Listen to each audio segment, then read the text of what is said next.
atas ug nagtug-an sa matuod ng mga panghitabo sa mga dakbayan sa Dipolog, Dapitan ug igon man sa tibok lalawigan sa Zamboanga del Norte ug sa nasod.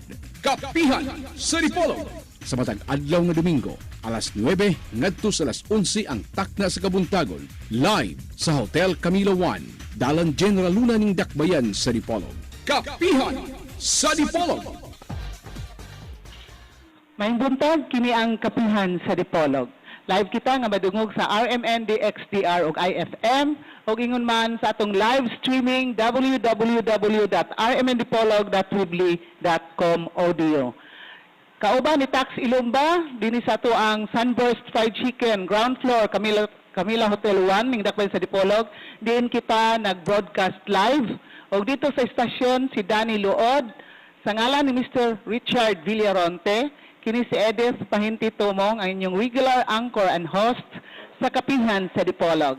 A 2-hour public affairs program, dinhi sa dakbayan sa Dipolog, dakbayan sa Dapitan o ingon man sa tibuok lalawigan sa Zamboanga del Norte. It's May 5, 2013. It's a beautiful Sunday morning here in Dipolog City. O hapit na ang ato ang eleksyon. From the past, previous editions of our Kapihan sa Dipolog, among gihatod kaninyo sa kahanginan ang lain-lain natong mga kandidato sa ato ang lokalidad. Haron magiyahan ang atong mga katawhan kung kinsa ang angay nga butaran karong umaabot nga eleksyon. Also, we have brought on air ang mga nagdubala sa Commission on Elections, si Attorney Thomas Valera, ang Provincial COMELEC Supervisor, dinhi sa lalawigan sa Zamboanga del Norte, na amo usab nga gipaabot kaninyo ang taga Department of Education nga pinaagi ni OIC Assistant Provincial Schools Division Superintendent Lorma Pukolan og ingon man ang ato ang Philippine National Police pinaagi ni Police Superintendent Police Director James Buslig Mejia sa Camp Amak, Sikayab, Dipolog City. Kini sila mo'y mga magdala og dako nga role. Importante kayo lang role karon nga eleksyon. Og this time around, kay importante man po kay ang atong kuryente because of the PCOS machine, nga og walay kuryente, ang atong PCOS machine, dili pod bugana, dili pod hinayon ang atong eleksyon. Kay gani, daghan namang mga rumors, daghan namang mga suspicions nga ang role sa NGCP, ang National Grid Corporation of the Philippines, is being politicized para medyo daot ang election, no? So there's reasons behind, and later on we will discuss that with our guests this morning. So very important ang ato ang bisita karubutaga kay she flew all the way from Manila to get here to Dipolog City to be with us. So hopefully hinapunta nga ang atong mga suki nga tigpaminaw sa atong DXDR IFM o sa atong live streaming www.rmndipolog.com rmndipolog.weebly.com all over the world nga nagmonitor ka nato. Hinapunta nga you stick around, you fasten your seatbelts para atong masabtan og unsa ang National Grid Corporation of the Philippines nga maoy distributor sa atong kuryente ngadto sa Zaneco, ngadto sa atong tagsa-tagsa nga panimalay. Transmission lines, okay? So, kauban nato si Paul James Hocolandere, ang ato ang panelist usab nga business manager sa Kapihan sa Dipolog. Og ingon man, atong ipaabot si Edgar Sorondang, ang atong regular panelist. Ang atong guest panelist, ang manager sa Philippine Information Agency, si Mr. Alfonso Roda, he's coming.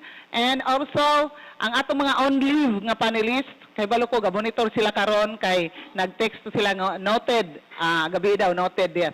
Kinsa atong bisita, kay atong man inform sige, through Facebook, through the radio, through text, kinsa atong mga bisita para massive information dissemination gayod ang atong mahimo sa atong Kapihan sa Dipolog. So ang atong mga on-leave nga mga panelist, nangampanya karon kay mga politiko man to sila. And here in Kapihan sa Dipolog, objective man ta diri, fair and balanced. So daghang mga different personalities ang atong gi-invite diri para mahimo natong panelist for a very progressive, informative and educational public affairs program. So si Attorney Robel Ligorio, Konsehal Robel Ligorio, kahibalo ko nga naglibot-libot karon og naglamano patos mga katawhan sa ato ang lokalidad kay mulansar pagbalik pagkakonsehal sa Dakbayan sa Dipolog. Ug ingon man si Attorney Roselier Matoy Barinaga nga mulansar usab pagkakonsehal sa Dakbayan sa Dipolog, kahibalo pod ko nga tuwa naglibot-libot gihapon to diri sa atong Dakbayan sa Dipolog. And last but not the least, si Mr. Ronilio Boyli, nga mulansar pagka-board member sa ato ang segundo distrito sa lalawigan sa Zamboanga del Norte. Tuwa po to, galibot-libot siguro sa tibuok distrito sa atong lalawigan sa Zamboanga del Norte. So these are the people, these are the media personalities nga atong makauban na gihapon sa umaabot pinagi ni aning ato ang kapihan sa Dipolog. In the meantime, akong ihatag ni Paul James Socolan alang sa atong mga panginabuhi kay wala ni atong mga panginabuhi dili usab mulahutay ang atong kapihan sa Dipolog Public Affairs Program. Paul James.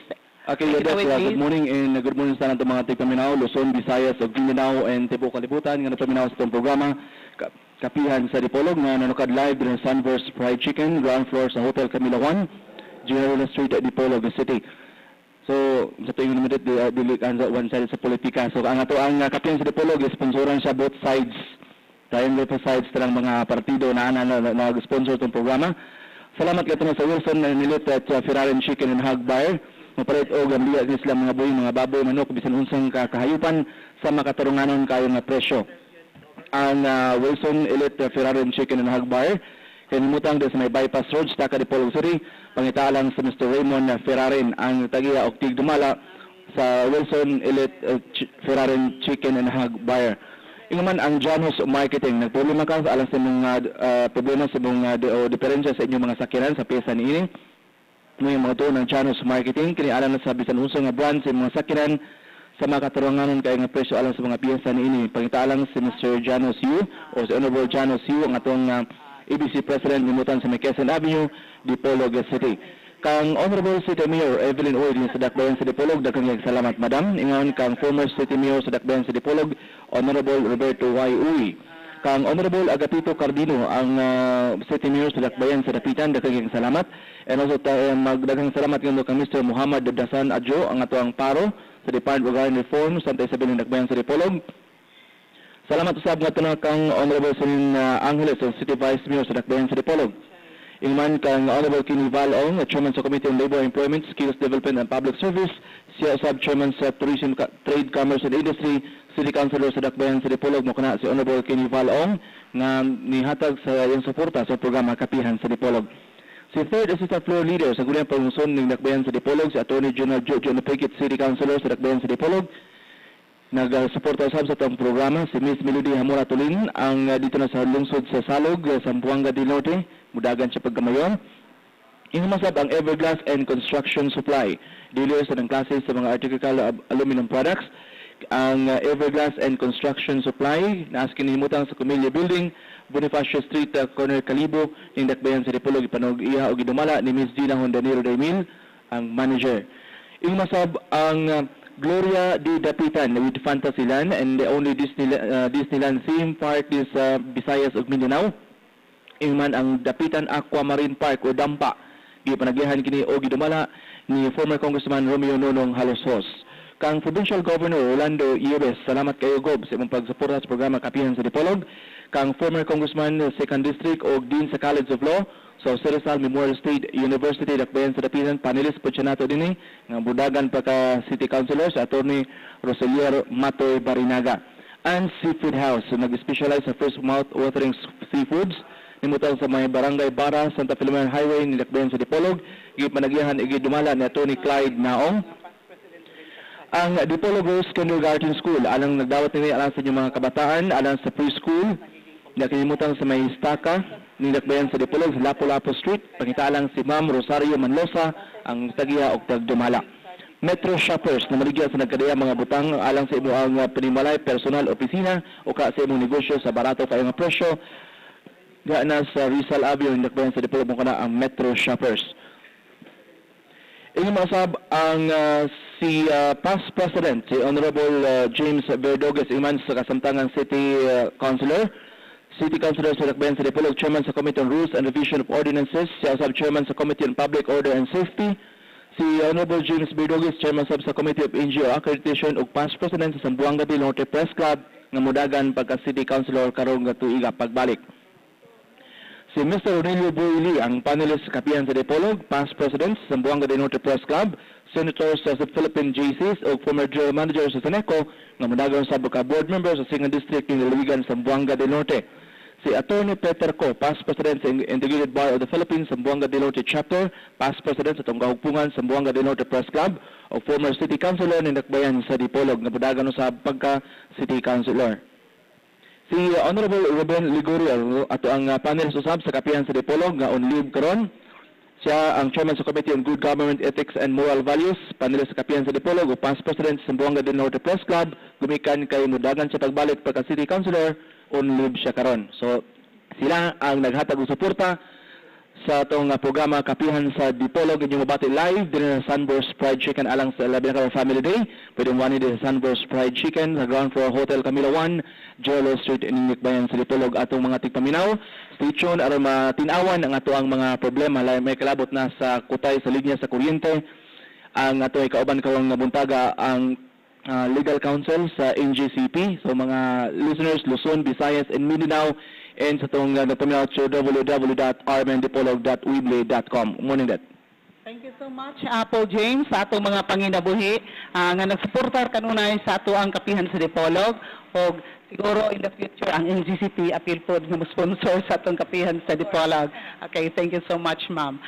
Atong i-greet po, welcome back to the Philippines, si Engineer Crisostomo de la Cruz, usa ni sa atong fan sa Kapihan sa Dipolog, no? While in Saudi Arabia, si gining ga-monitor diri sa atong Kapihan sa Dipolog through live streaming. So, welcome home si Boy de la Cruz, no? Family friend na mo. O good morning adto kang lady sa King Khalid Military City Hospital, Kingdom of Saudi Arabia. Kang Aldrin Lee ug Ma'am Lisa, good morning. May pagpaminaw sa programa Kapihan sa Dipolog. Okay, happy birthday to Mayor Agapito Cardino sa Dakbayan sa Dapitan. Birthday daw ni Mayor Agapito Cardino. Last Sunday siya man atong bisita dire. So, Paul, let's start the ball rolling. Si Pons coming na og si Edgar nag-text na kay on the family way na sila daw. Okay. So, salamat kayo alang sa atong mga naminaw karong buntaga o sa atong live streaming og sa ato ang karadyuhan. Hinaut panta nga mo maminaw kamo hangtod matapos atong duha ka takna nga tulumanon Kapihan sa Dipolog. Kay importante kay atong bisita karong buntaga, usa kini sila sa key player alang sa atong eleksyon, no? Kay ug wala ni ang sa kuryente di po mahitabo ang atong eleksyon. So without much ado, akong ihatag kaninyo, we are very fortunate that we have with us the spokesperson from the National Grid Corporation of the Philippines. Siya ang head sa corporate communications, ma'am. Ato na niyang gikauban, I think 2 months ago, during the press conference, ilang gipatawag. And this time around, sila na atong gibita sa atong Kapihan sa Dipolog to shed light on some issues, major issues that concern the National Grid Corporation of the Philippines.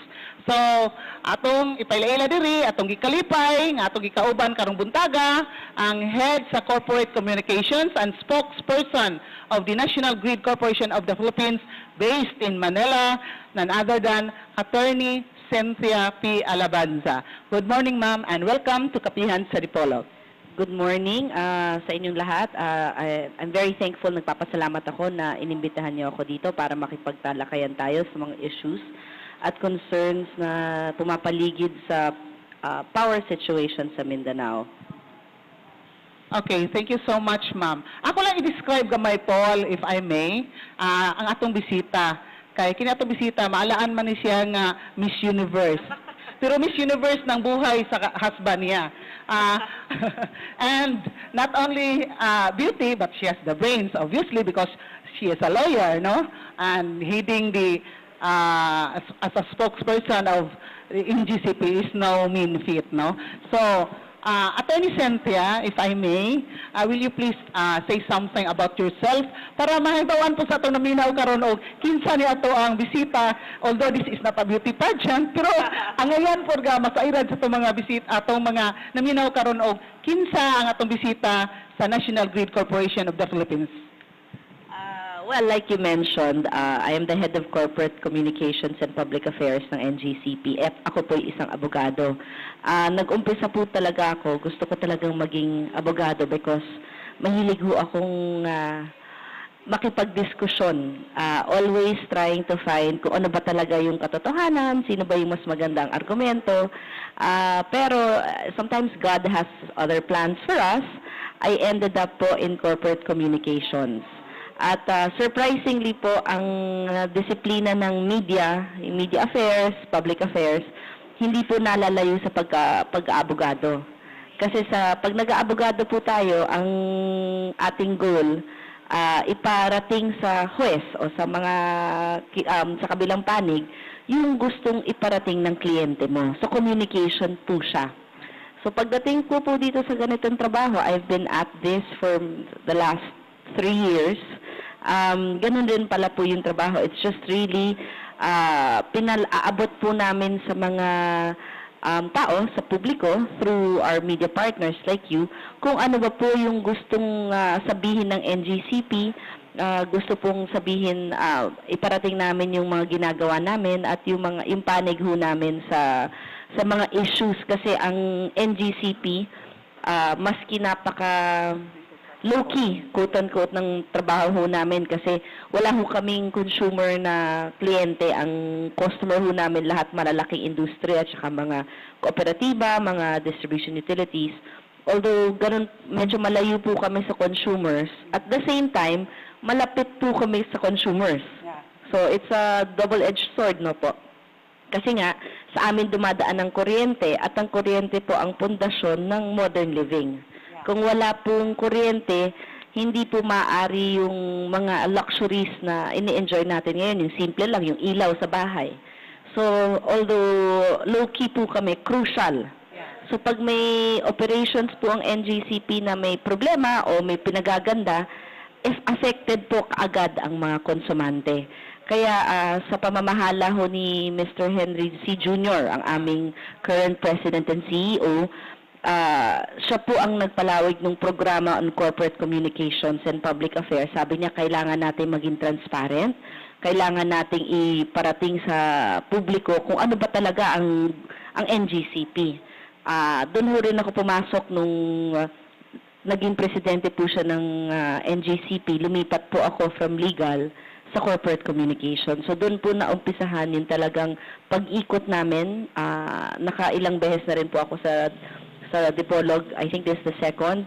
In Mindanao, ilang beses na po talaga akong umiikot. At dahil po yun sa programa ni Mr. C na talagang iparating sa mga tao yung dapat nilang malaman.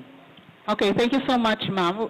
Before we'll proceed with our interview, we would like to acknowledge also the presence of Miss Bichay Ladaga, alias Bichay, si Miss Elizabeth Ladaga, our good friend from NGCP also.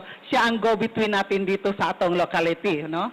So, Ma'am Beth, good morning to you and welcome back to Kapihan sa Dipolog. How are you? Good morning, Dipolog, and good morning to all the listeners sa Kapihan sa Dipolog.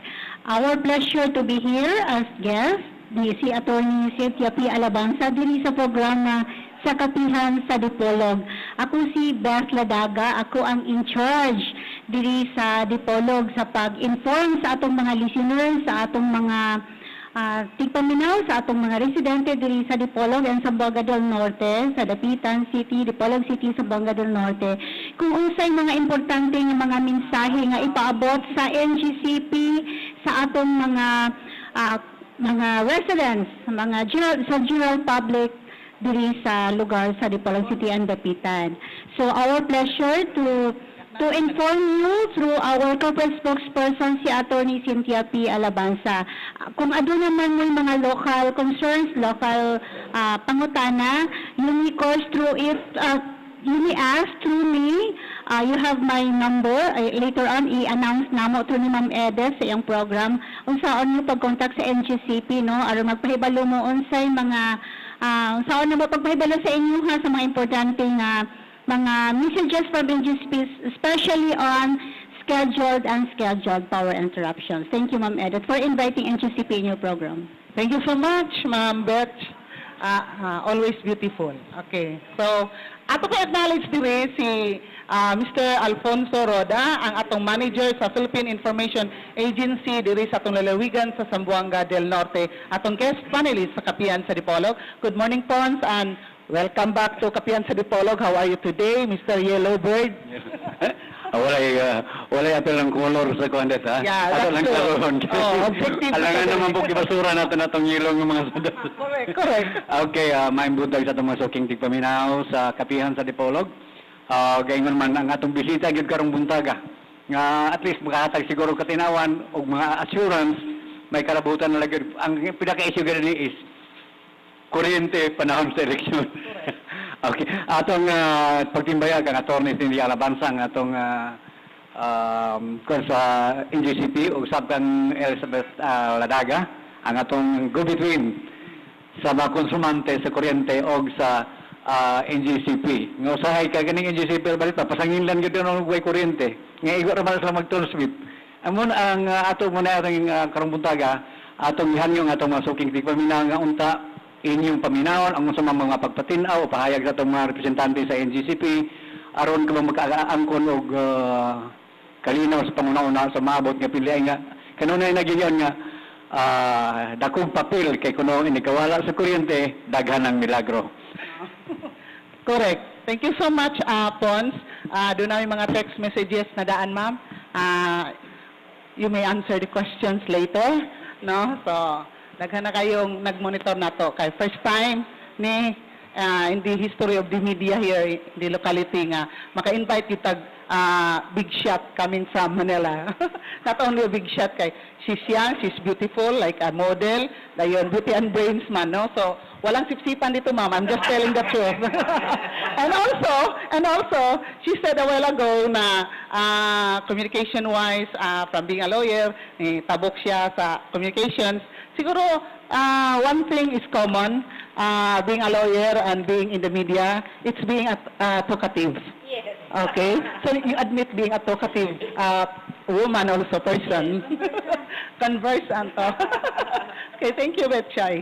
Okay, so let's start the ball rolling, Pons. Siguro, ma'am, let's talk a little about NGCP, the existence of National Grid Corporation of the Philippines, and how it affects the community, the people, the lives of the Filipinos. What is really the National Grid Corporation of the Philippines? What is the role of NGCP? Magandang tanong po yan, no? Kasi ang kilala ng tao, hanggang ngayon, 3 years after NGCP po ang nag-take over sa transmission, ang kilala ng tao is still NAPOCOR, National Power Corporation, NPC. Kasi po, bago nagkaroon ng EPIRA, ng Electric Power Industry Reform Act noong 2001, if I'm not mistaken, ang namamahala po ng kalakihan ng energy industry ay ang NAPOCOR. Kaya yun po ang kilala natin kasi sila po ang gumagawa ng kuryente, sila rin po ang may-ari nung high voltage transmission wires o yung dinadaanan ng kuryente mula sa mga power plant hanggang dun sa mga distribution utility. So nung panahon po nung bago mag-EPIRA, dalawa lang ang dapat kausapin ng tao o pag-isipan o makilala ng tao. Ang NAPOCOR at ang local distribution utility, which in Dipolog is Zaneco. Sa Maynila po, it is Meralco. So dalawa lang ang dapat nating makilala kung kuryente ang pag-iisipan natin, ang pag-uusapan. After EPIRA po, pinagbaklas-baklas ng batas na yon ang energy industry. Nahiwalay ang generation o yung gumagawa ng kuryente, yung mga power plants. So, yun po sinubasta ng gobyerno, ibinenta sa pribadong sektor. So, ang may-ari po ngayon ng power plants, especially in Luzon and Visayas, private sector na po. in Mindanao, malaki pa rin po ang presence ng government sa power plant, sa energy industry, kasi sila pa rin po ang may-ari ng karamihan ng power plants, specifically the Agus and Pulangi hydro facilities. Gobyerno pa rin po ang may-ari ng mga malalaking power plants sa Mindanao. Yung transmission naman po, marami po kasing nalilito. Ano ba ang transmission na yan? Ang transmission po, yung daanan, yung mga malalaking tore na nagkakarga po ng high voltage na kuryente. Pag sinabi ko pong high voltage, ang lumalabas po sa outlet natin sa bahay, 220 volts. Okay. Ang dinadala ng NGCP, minimum of 69,000 volts. Malalaki po talaga, maximum of 500,000 volts, minimum of 69,000 volts. Kaya po high voltage, no? Yung transmission po yan po kung ihahambing niyan, malalaking highway po yan. So kung ang power plant, yung kunyari po, no, magsasaka, gumagawa, nagtatanim po siya ng bigas. Ang power plant po naman, siya po ang gumagawa ng kuryente. Bago po maparating ng magsasaka, yung bigas na kanyang itinanim sa mga bibili, sa mga ginang sa bahay bago nila maisaing, dadaan po siya sa highway para makarating sa merkado. Sa power naman po, yung mga power plants na gumagawa ng kuryente, bago po makarating sa Zaneco para maibigay sa mga konsumante, dadaan po sa NGCP. Kami po ang namamahala ng mga superhighway ng kuryente. Ang Zaneco po ang may-ari ng mga maliliit na kalye. Pero yung malalaking highway po sa amin. Okay. Mga barangay roads Correct, yung sa tama Saneco. po. Opo, o subdivision road. Yeah. Yes, that's true. That Yung is National Highway. tama po yun. GCP. Correct. That's actually po the best analogy. Farm to market po talaga sa amin. Kaya, although wala po kaming customer na consumer, wala pong nakasubscribe sa amin na bahay. Kasi po ang dala namin, masyadong malaki yung kuryente, hindi po kakayanin ng sistema ng bahay. Kayo po, ang mga konsumante, nakakabit po kayo sa Zaneco. Tapos ang Zaneco po, nakakabit sa amin. At yung binibili po na kuryente ng Zaneco, dadaan muna sa amin. So hindi po kami nagbebenta ng kuryente, hindi po kami middleman. Kami po ay daanan lang. So ang bayad ho sa amin, toll. Yeah, toll. Parang ganun po, tollway, toll. Tollway, yeah. Pagpasok nyo ng highway, may bayad kayo ng toll. Para saan yung toll? Para po pagandahin ng kalye, para i-maintain.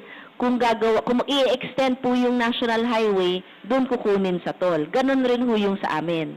Nagbabayad ang Zaneco ng toll sa amin, tapos yung charges na po yun po ang aming pinaiikot na pera para pagandahin, palawakin, i-maintain ang highway. Kasi po, pag sira yung daanan sa NGCP, pangit yung kalidad ng kuryenteng papasok sa Zaneco. At saka matagal pang makaabot. Yes, at baka po kulang-kulang. May delay pa. Baka malaki po ang mawawala. Tsaka, Magastos din po. posible pong magkakaroon ng yung congestion. Malaki ang pasok, pero maliit ang daan, magta-traffic, hindi ho dadaan ng maayos. So, talaga pong importante ang role ng NGCP kasi sa amin po nakakabit ang mga kooperatiba. Okay, thank you so much, ma'am. Another question. Power crisis here in Mindanao is a big issue of the administration of Pinoy, President Pinoy. So, siguro, from the NGCP, from your line, paano natin ma-solve ang power crisis in Mindanao? What's the latest? What's the update? Is there a remedy in the situation? And do you have power reserves, especially ngayong election time? Kasi there's always the apprehension, there are suspicions na yung NGCP, later on we will go directly to that particular allegation. But in the meantime, ito lang, meron ba tayong power reserve? At saka, what's the latest sa NGCP na para ma-solve, if not wholly, partly lang, itong problem sa power crisis here in Mindanao, particularly in Zamboanga del Norte? Ngayon po, we'll take the first question, yung ano ba Yes, talaga ma'am, go ahead. ang situation natin sa kuryente. Sa Mindanao po, meron po tayong malaking kakulangan. Tinitingnan ko po yung aking update for today, Sunday po. Marami pong opisinang nakasarado, mga industriya sarado. Kumbaga, pag weekend po, traditionally, mababa ang konsumo. Kasi, yun nga, walang masyadong gumagamit ng kuryente. Yet, ang kakulangan po natin is 168 megawatts. So, 168 megawatts po ang kakulangan ng konsumo, ng consumption. Ibig sabihin po niyan, kasi ang NGCP po, nangangailangan rin kami ng kuryente para i-stabilize ang voltage at ang frequency. Yan po yung tinatawag naming ancillary services. So, bukod po dun sa actual na kinukonsume ng mga tao, kailangan rin po namin yung ancillary services. So, kung idadagdag po natin yan, we need around 90 to 100 megawatts sa Mindanao grid. So, minus 168 kulang dun sa consumption, tapos minus 100 for the ancillary services. Halos 300 megawatts po ang kakulangan natin sa Mindanao grid on a Sunday. Imagine, On a Sunday lang yan, Opo, on a Sunday. Sunday Imagine lang yan. po yan, almost 300. Imagine po, on an ordinary workday, pag nagbukasan ng lahat ng industriya.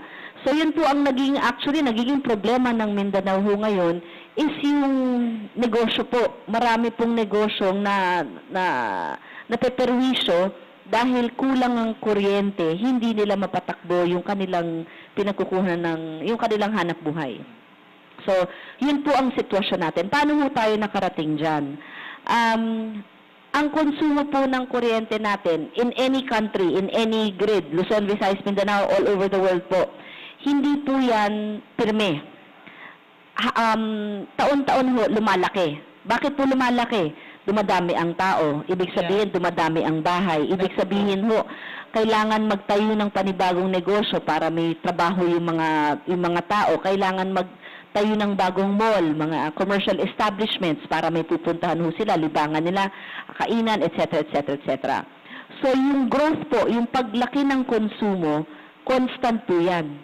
Taon-taon lumalaki. The projected growth rates po anywhere between 4% to 12%. Siguro po 12% medyo mataas na yun, pero 4 to 8% realistically. Especially in Visayas and Mindanao na mataas ang growth rate.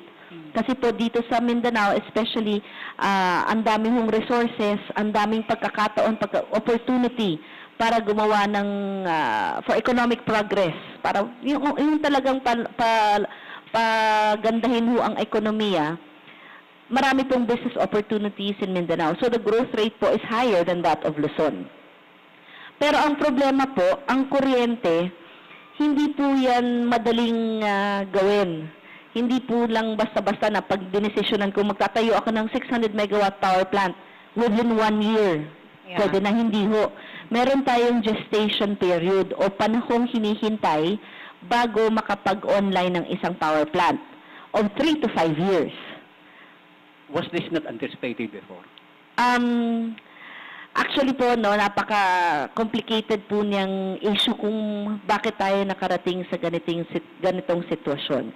Pero po, ang Department of Energy, siya po talagang in charge dyan sa long-term planning. Yes, that's true. Ang problema po, hindi po rin ganun kadaling huminok ng mga investors para pumasok. Mahirap pong minsan kumbinsin sila na pumasok dito.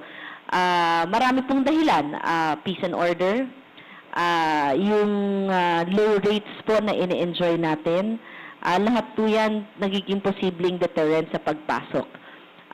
Pero po, ang Department of Energy, mula pa ho nung nakaraang administrasyon, hindi lang ho yung immediately passed, but even the ones before that, pinaplano ho naman talaga nila yan. Pero hindi po ganun kasimple. Kasi po bago kayo makapagpatayo ng power plant, meron pong environmental permit, meron kung ano-anong permit, maraming hong proseso yan, maraming proseso, may public consultation, meron pong ayaw ng coal kasi madumi, meron ayaw ng solar kasi mahal, meron ayaw ng ganito, marami pong issue. Yun nga po. Ngayon po ang NGCP, dahil daanan po kami, ano kami dyan, neutral ho kami. kesyo coal, kesyo hydro, kesyo solar, basta kuryente, tatanggapin ho namin yan. Mandato ho namin yan, kahit anong klase, basta magpahiwatig kayo na gusto niyong kumabit sa amin, kakabitan ho namin kayo, maski kung saan lupalop ho nakalocate ang planta. Pag sinabi niyong magkakabit ho kami, ito ho ang plano, aprobado na ho ng ganyan, lahat na set, sasabihin na, sige po, kakabitan namin ho kayo. So, yun po yung nagiging problema sa supply po talaga. Supply po ng kuryente ang nagiging sanhi ng malawakang brownout sa Mindanao grid. Thank you so much, ma'am. We'll go to the second question. Barring any untoward incident this coming election, do we have the assurance that there will be no brownout or blackout from your technical people? They call it blackout. So, barring any untoward incident, wala ba talagang blackout na mangyayari before, at least 1 week before and after the elections? Can we have the assurance from NGCP? I can only assure po from the transmission perspective. Ibig Okay. sabihin po nun, kami po, kasi ang aming source ng power interruption, pagkawala ng kuryente, dalawa pong klase. Yung planado, tsaka yung hindi planado. Ang planado ho, yung mga maintenance works namin, yung mga maintenance activities. Yes po. Tama po yun. Yun po, masisigurado ko sa inyo, walang ganong klaseng power interruption. Kasi lahat po ng maintenance works namin suspended a week before and a week after election day. So 2 linggo ho kaming walang maintenance activities para ho siguraduhin na at the very least magkaroon po tayo ng ma-minimize yung power interruption. Yung unplanned power interruption naman po, yan yung hindi natin inisahan. Knock on wood po na magkaroon ng, ang labo po kasi ng weather ngayon, minsan ulan, tapos biglaan na lang ilang araw mainit. So, barring any, yan po yung mga unplanned weather. Sana po walang malakas na bagyong biglang sumulpot from nowhere. Meron rin pong minsan nagkakaroon ng incidents na may umaakyat ho ng mga hayop, sometimes snakes, bats, mga birds. Depende po kung gaano kalaki. Unplanned rin po, sana po, no, nananawagan ho ako dun sa mga taong may gustong iparating at ang feeling nila magandang mode of sending a message is to destroy our tower. Sana po ipagpadiban niyo muna yun. Opo, wag na po muna ngayon sa ibang panahon na lang. Meron rin po kasing minsan mga pasaway na intentional po nilang, sadyaan po nilang nagtatanim ng mga matataas na punong kahoy or obstructions. Yun po hindi namin malalaman, unplanned po talaga yun, no? So sana po yung mga man-made, wag ho natin muna, i-postpone ho rin natin. Yung mga, yung mga force majeure o God-made, ipagdasal na lang ho natin. How does NGCP handle po yung mga unplanned? Philippines po kasi every year, ang dami-dami nating bagyo. Bagyo. Opo, so handa ang NGCP dyan. Meron po kaming protocol, taon-taon. Election or not, meron po kaming protocol.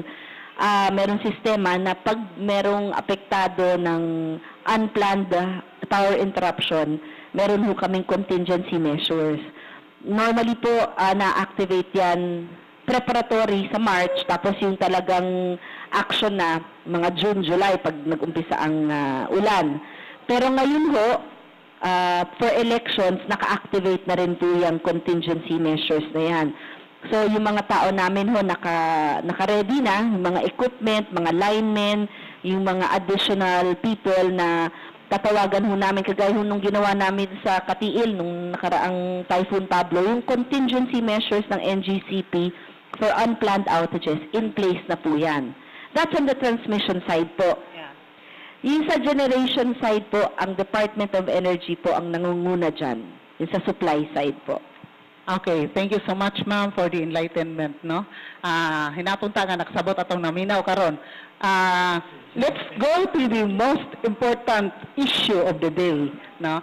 Because this was aired here 2 Sundays ago by our important guest also sa atong kapihan sa Dipolog.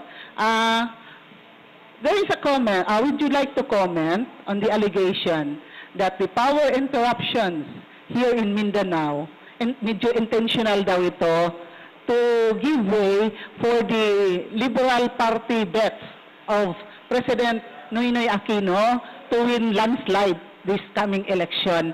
And in a way, run up ito para sa 2016 elections para magiging presidente talaga daw ang ating DILG Secretary Mar Rojas.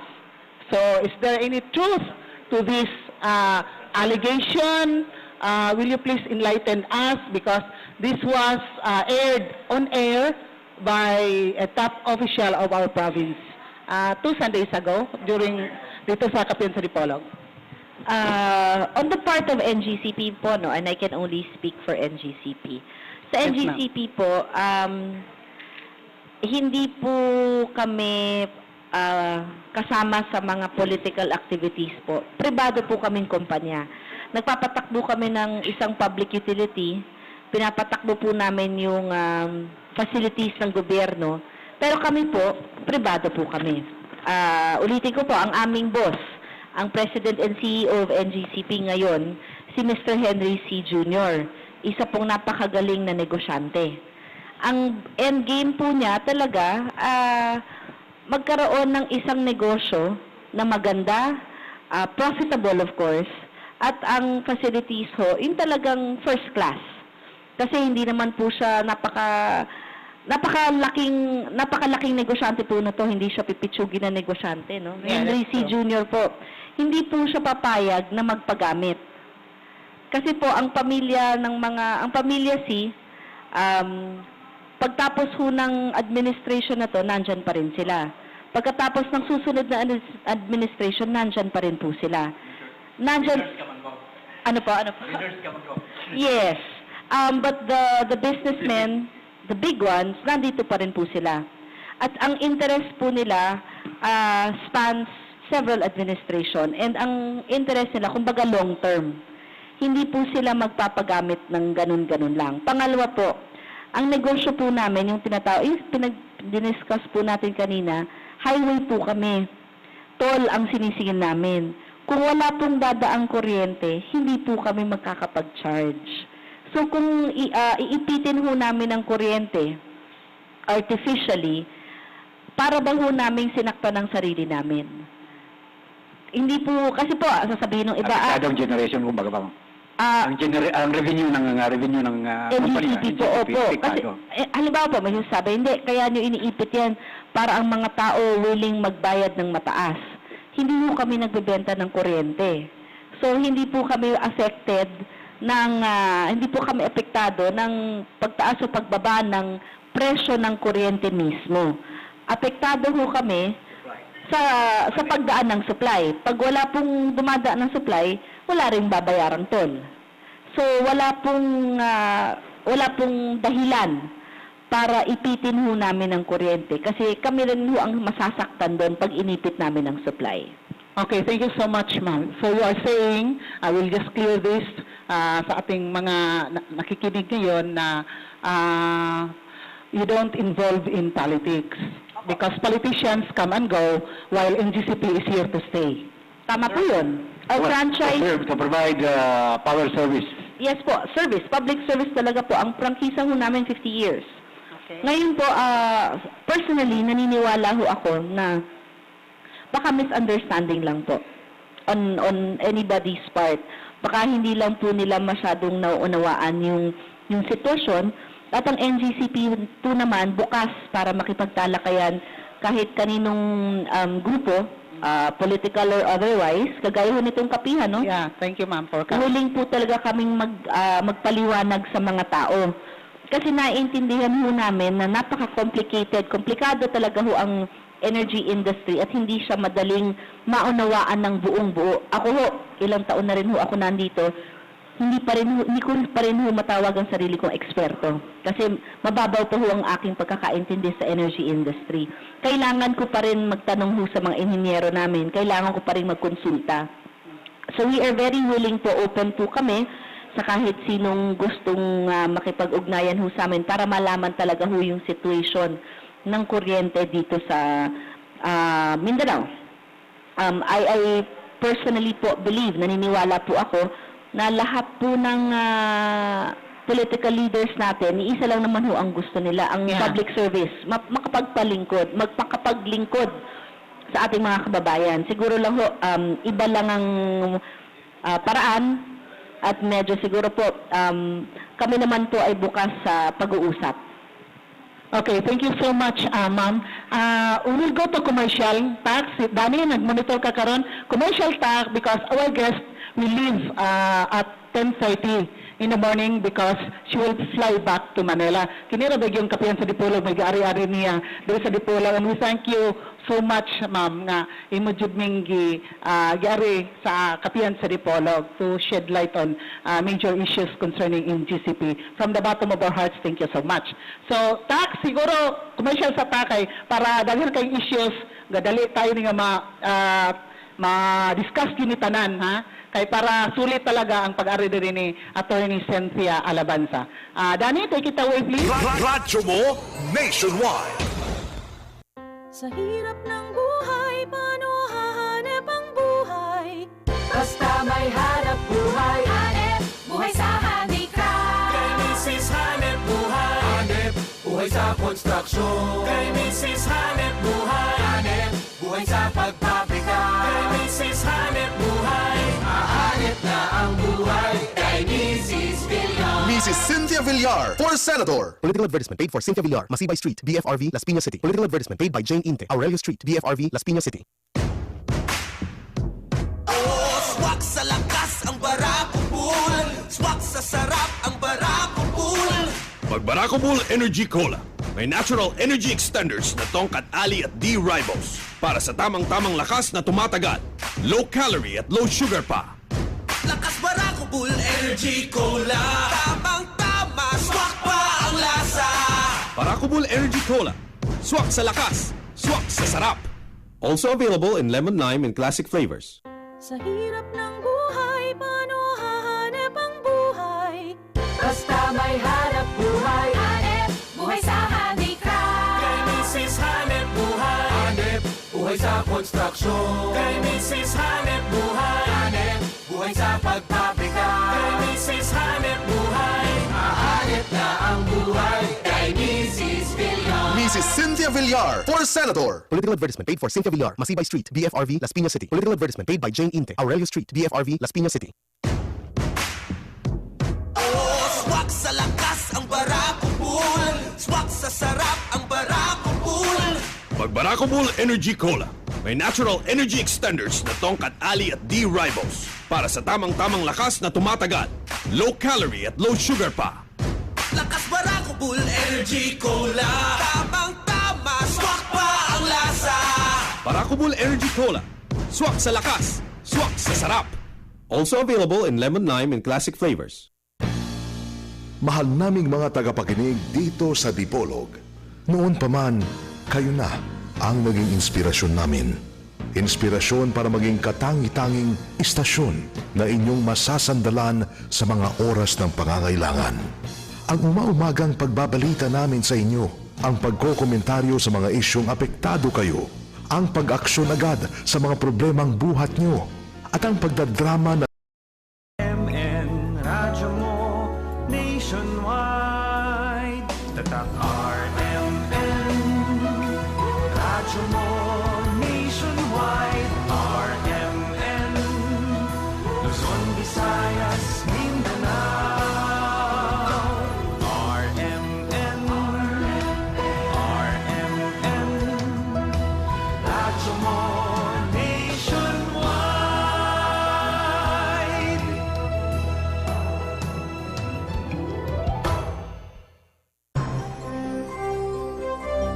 Ito ang DXDR 981 sa Dipolog, numero 1. Tatak RMN. Kapihan sa Dipolog. The original since 1980.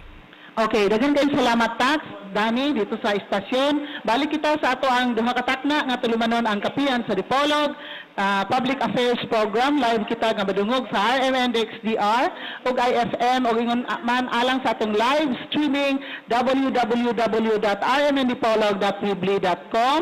Kini si Edith Pahintito mo inyong regular anchor and host sa kapihan sa Dipolog. Kauban si Paul James Sucolan, si Pons Roda, si Taxilumba dire, o man si Ariel Abog sa DXDR, nga niapo dire, good morning. O mingon ko nga happy birthday nga to kang Julito tumong sa Barangay Ulingan. Greetings coming from RD, Ariel Lady, Mario, o uban pa. Angging Jollibee. So happy birthday Julito tumong sa Barangay Ulingan ng Datayan sa Dipolog. O ingon man, way dapig-dapig, ang BIS-UWA, number 71, ang party list daw sa mga mag-uuma sa lubi. Aron makasulod ko sa among balay, kaya bakoy na lang yabi. Okay, so, salamat kayo. Okay, balik kita sa atong kapihan sa Dipolog.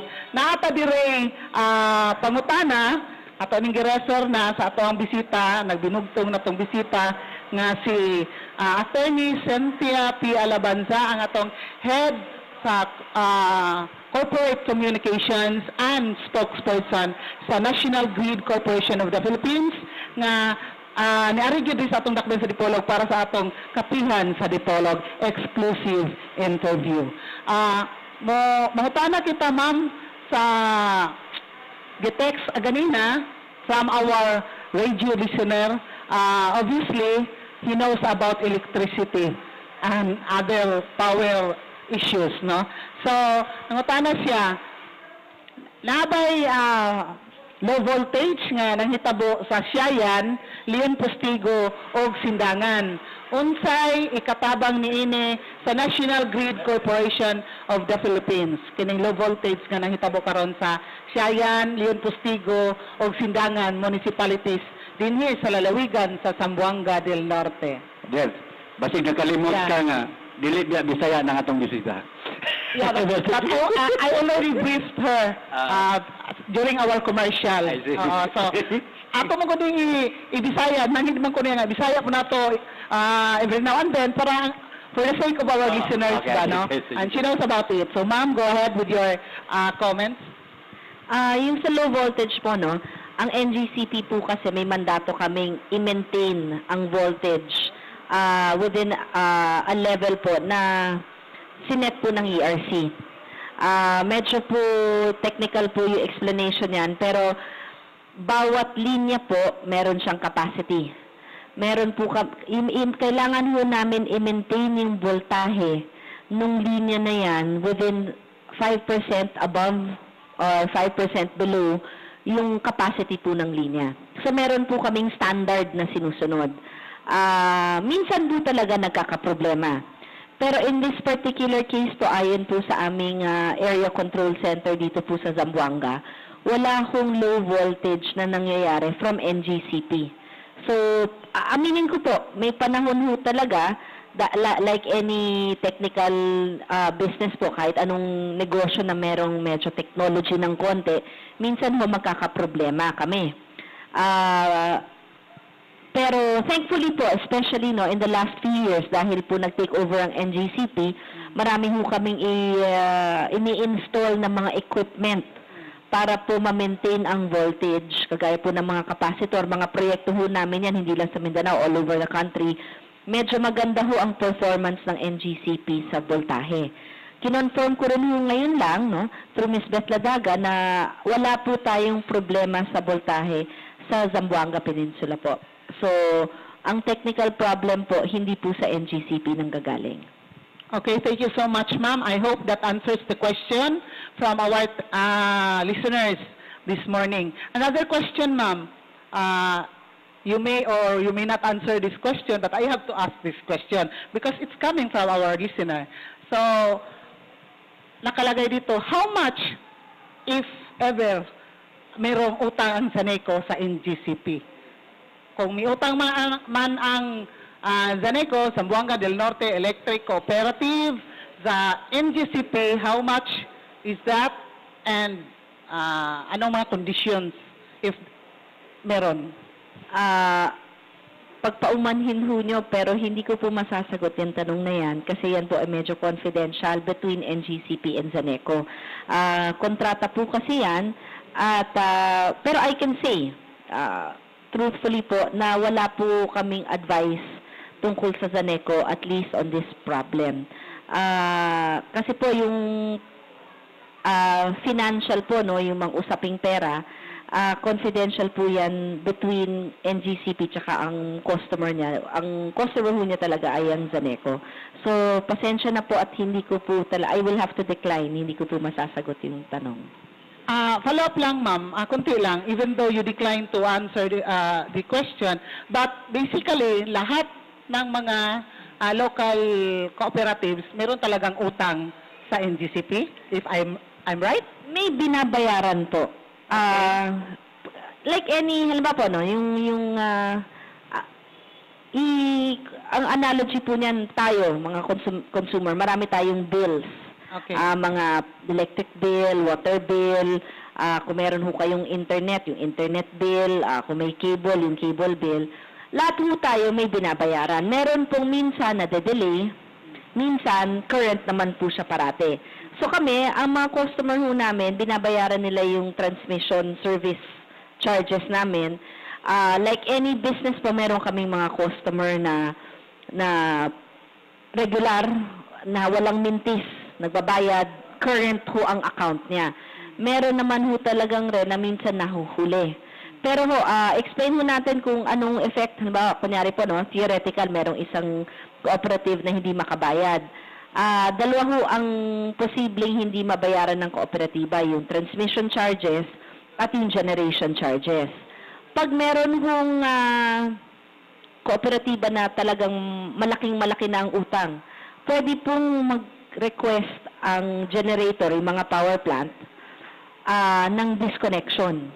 Kasi po tayo rin, no, sa bahay, pag hindi tayo nakabayad ng kuryente natin, pwede ho tayong putulan ng kuryente o ng tubig o ng cable o ng telepono, pag hindi ho tayo nakabayad. Pero bago ho, dahil ho, no, hindi lang sa bahay ho, pag hindi tayo nakabayad ng kuryente, isang household lang ho yung apektado. Pag isang kooperatiba ho ang dinisconnect ng NGCP, libo-libo, daang libong pamilya ang apektado. So, hindi ho basta-basta ganun kadali magpa-disconnect. Dadaan ho yan sa isang mahabang proseso. May diskusyon ho yan, merong involved ho ang Department of Energy. At bago ho makarating dun sa puntong puputulan na napakahaba ho ng pagkakataong binibigay sa kooperatiba para makabayad. In fact, nangyari na ho sa amin dati yan, at the 11th hour, biglang magi-intercede ang Department of Energy. Sabi niya, sige, kami ang gagawa ng paraan. Ang NEA ho, naging garantor na ho ng ibang mga kooperatibang malaki ho ang pagkakautang sa NGCP o sa mga power plants.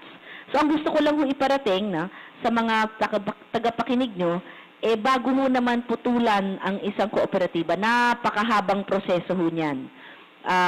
Kumbaga, maliit ho yung chance na mangyari yon.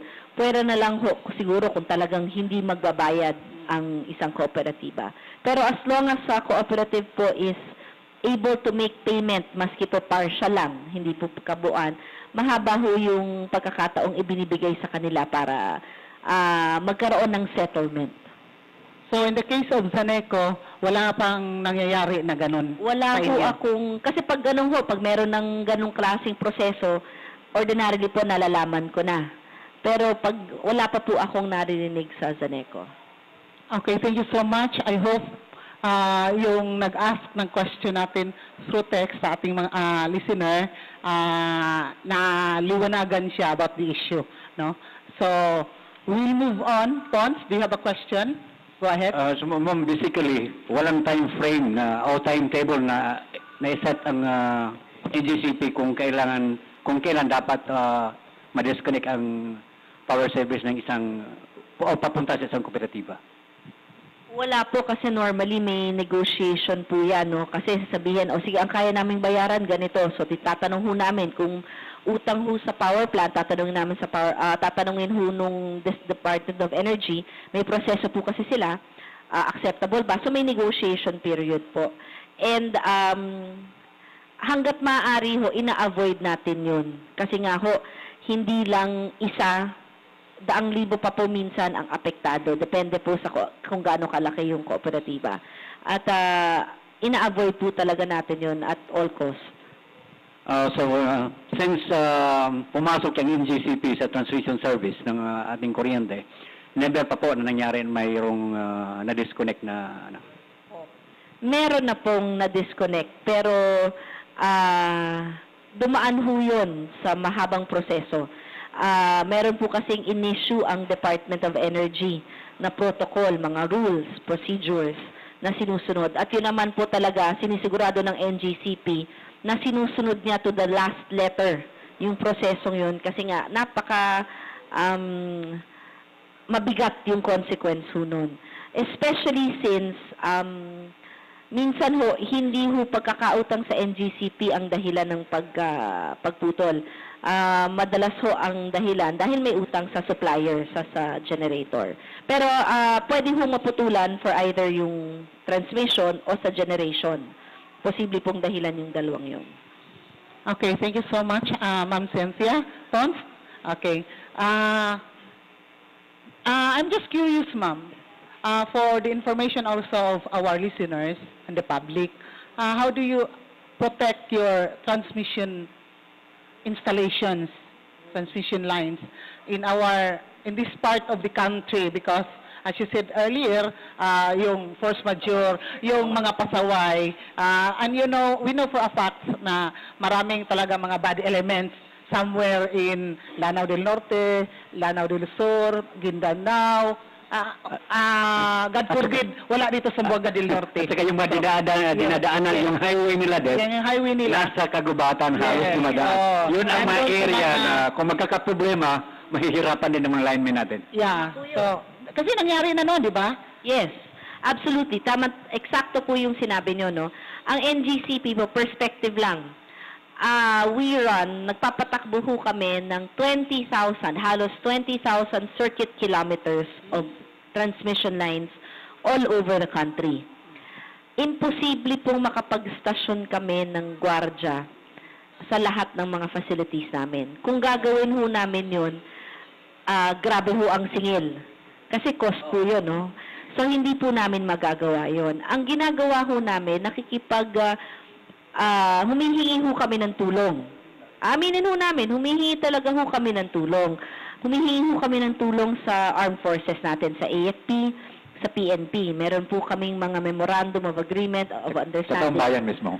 Opo, yes po, talaga po. Totoo ho yun. Humihingi po kami ng tulong sa kapulisan at sa ating armed forces para tulungan ho kaming bantayan ng mga linya. That's number one. Number two, humingi ho talaga kami sa taong bayan, mga host communities ho namin.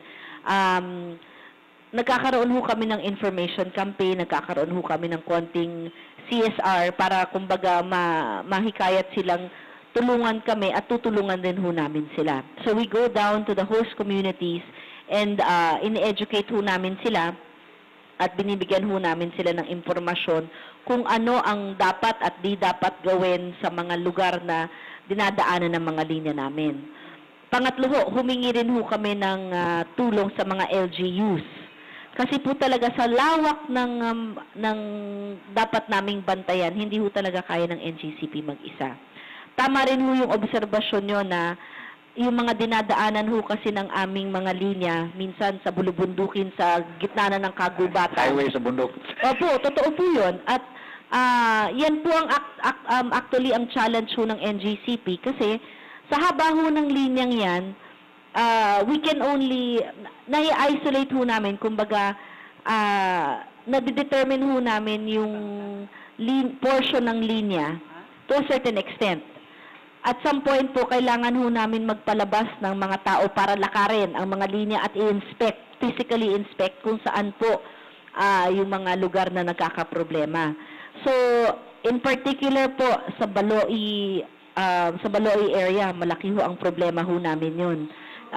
In the first 3 months of the year, if I'm not mistaken, halos 15 ang outages o mga power interruptions caused by yung mga pasaway po, no? Imagine po, 15 times in the first 3 months. Opo, napakataas ho ng incidents talaga doon. Minor things, sometimes magtatayo ng fast-growing trees, kagaya ng kawayan. Mabilis ho tumanggo kawayan, parang damo yan eh. Pag ang voltahe ho namin, hindi ho nyo kailangang pagdikitin yung linya para mag-short. Kasi yan ho ang nagiging sanhi ng power outage. Ang kuryente ho, tatalon yan. Di ba ho, pag ang kuryente sa bahay, pag may dalawang wire na nagdikit, magsha-short, ba-brown out sa bahay nyo. Ganun rin ho sa amin. Pag ma-breach ho o masyado silang magkalapit, ma-breach yung safety clearance natin, tatalon na ho ang kuryente. Pag tumalon ho ang kuryente, safety measure, mag-interruption, mamamatay yung linya. Kasi pag hindi ho namin pinatay, sunod-sunod ho yan, yung buong grid, apektado. Mas malaki po. So as a precautionary measure, pag ganun po, biglang isolate, mamamatay yung isang segment ng linya. Ngayon po, madali pong gawin yan. Minsan yun nga, yung magtayo kayo ng kawayan, 6 months, ang tangkad na ho na yan. Part of our maintenance activities, puputulin ho namin yung mga vegetation. Pero imagine mo 20,000 circuit kilometers. Hindi mo namin yan madadaanan in 6 months, lahat po yan. Minsan rin po ayaw kami papasukin sa property ng mga tao. Ayaw nila, hindi kami pinahihintulutang magputol ng punong kahoy. So, hindi ho namin ma-repair. So, malaking yung problema yung area na, yung Baloi area ho na yan, especially since ang karamihan ho, yung majority, kalakhan ho ng supply ng kuryente nanggagaling sa Agus Complex sa bandang north. Diyan ho dadaan sa linyang yan. Pag namatay ho yung linyang yan, kumbaga wala hong madaanan ng opo. So yun ho ang malaking problema ng NGCP. So I would like to take the opportunity po, nananawagan po ako na tulungan kami. First of all, wag ho tayong lumapit sa high voltage facilities namin. Wag ho kayo, madalas ho, minsan saranggola will cause an outage. Nowadays, Opo. saranggola time. Opo, saranggola time. Minsan ho, pag nagkakaingin, after crops, binaburn nila yung that will affect. Kasi syempre, mainitan yung mga, namin, yung aming mga facilities. Isa pa pong dahilan dyan, minsan ho, nagkaroon ho kami ng insidente, merong nagtali ng kalabaw doon sa guy wire. Yung support po ng namin, ng tore namin, 12-hour blackout ho ang naging effect ho nun. Kasi ho, kalabaw ho yan eh.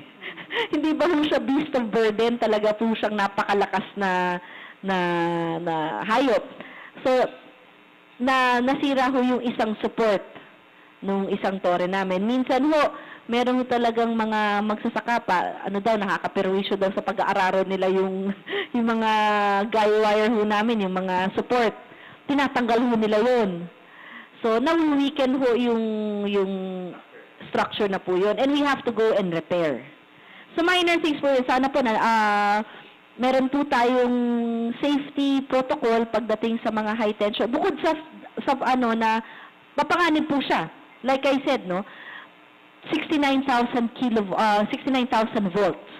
Pag dumikit ho kayo dyan, pag nalapatan kayo ho niyan, ay, hindi na ho kayo makikilala. Rito. Yung sabi nga nila, yung sa 220, itinutula ka. Yes. Pero pag sa 69, inihigop ka. Correct. Tama po yun. So, dapat po, pag meron sila, halimbawa, yung mga kababayan ho natin dyan, na nakatira o nagtatrabaho sa isang lugar na nandoon ho ang NGCP, number 1, wag ho natin lapitan. Yeah. Wag ho natin, marami hong Bahala. opo, o natitempt, minsan kukunin yung mga parts, ibebenta. Napakapanganib ho nun.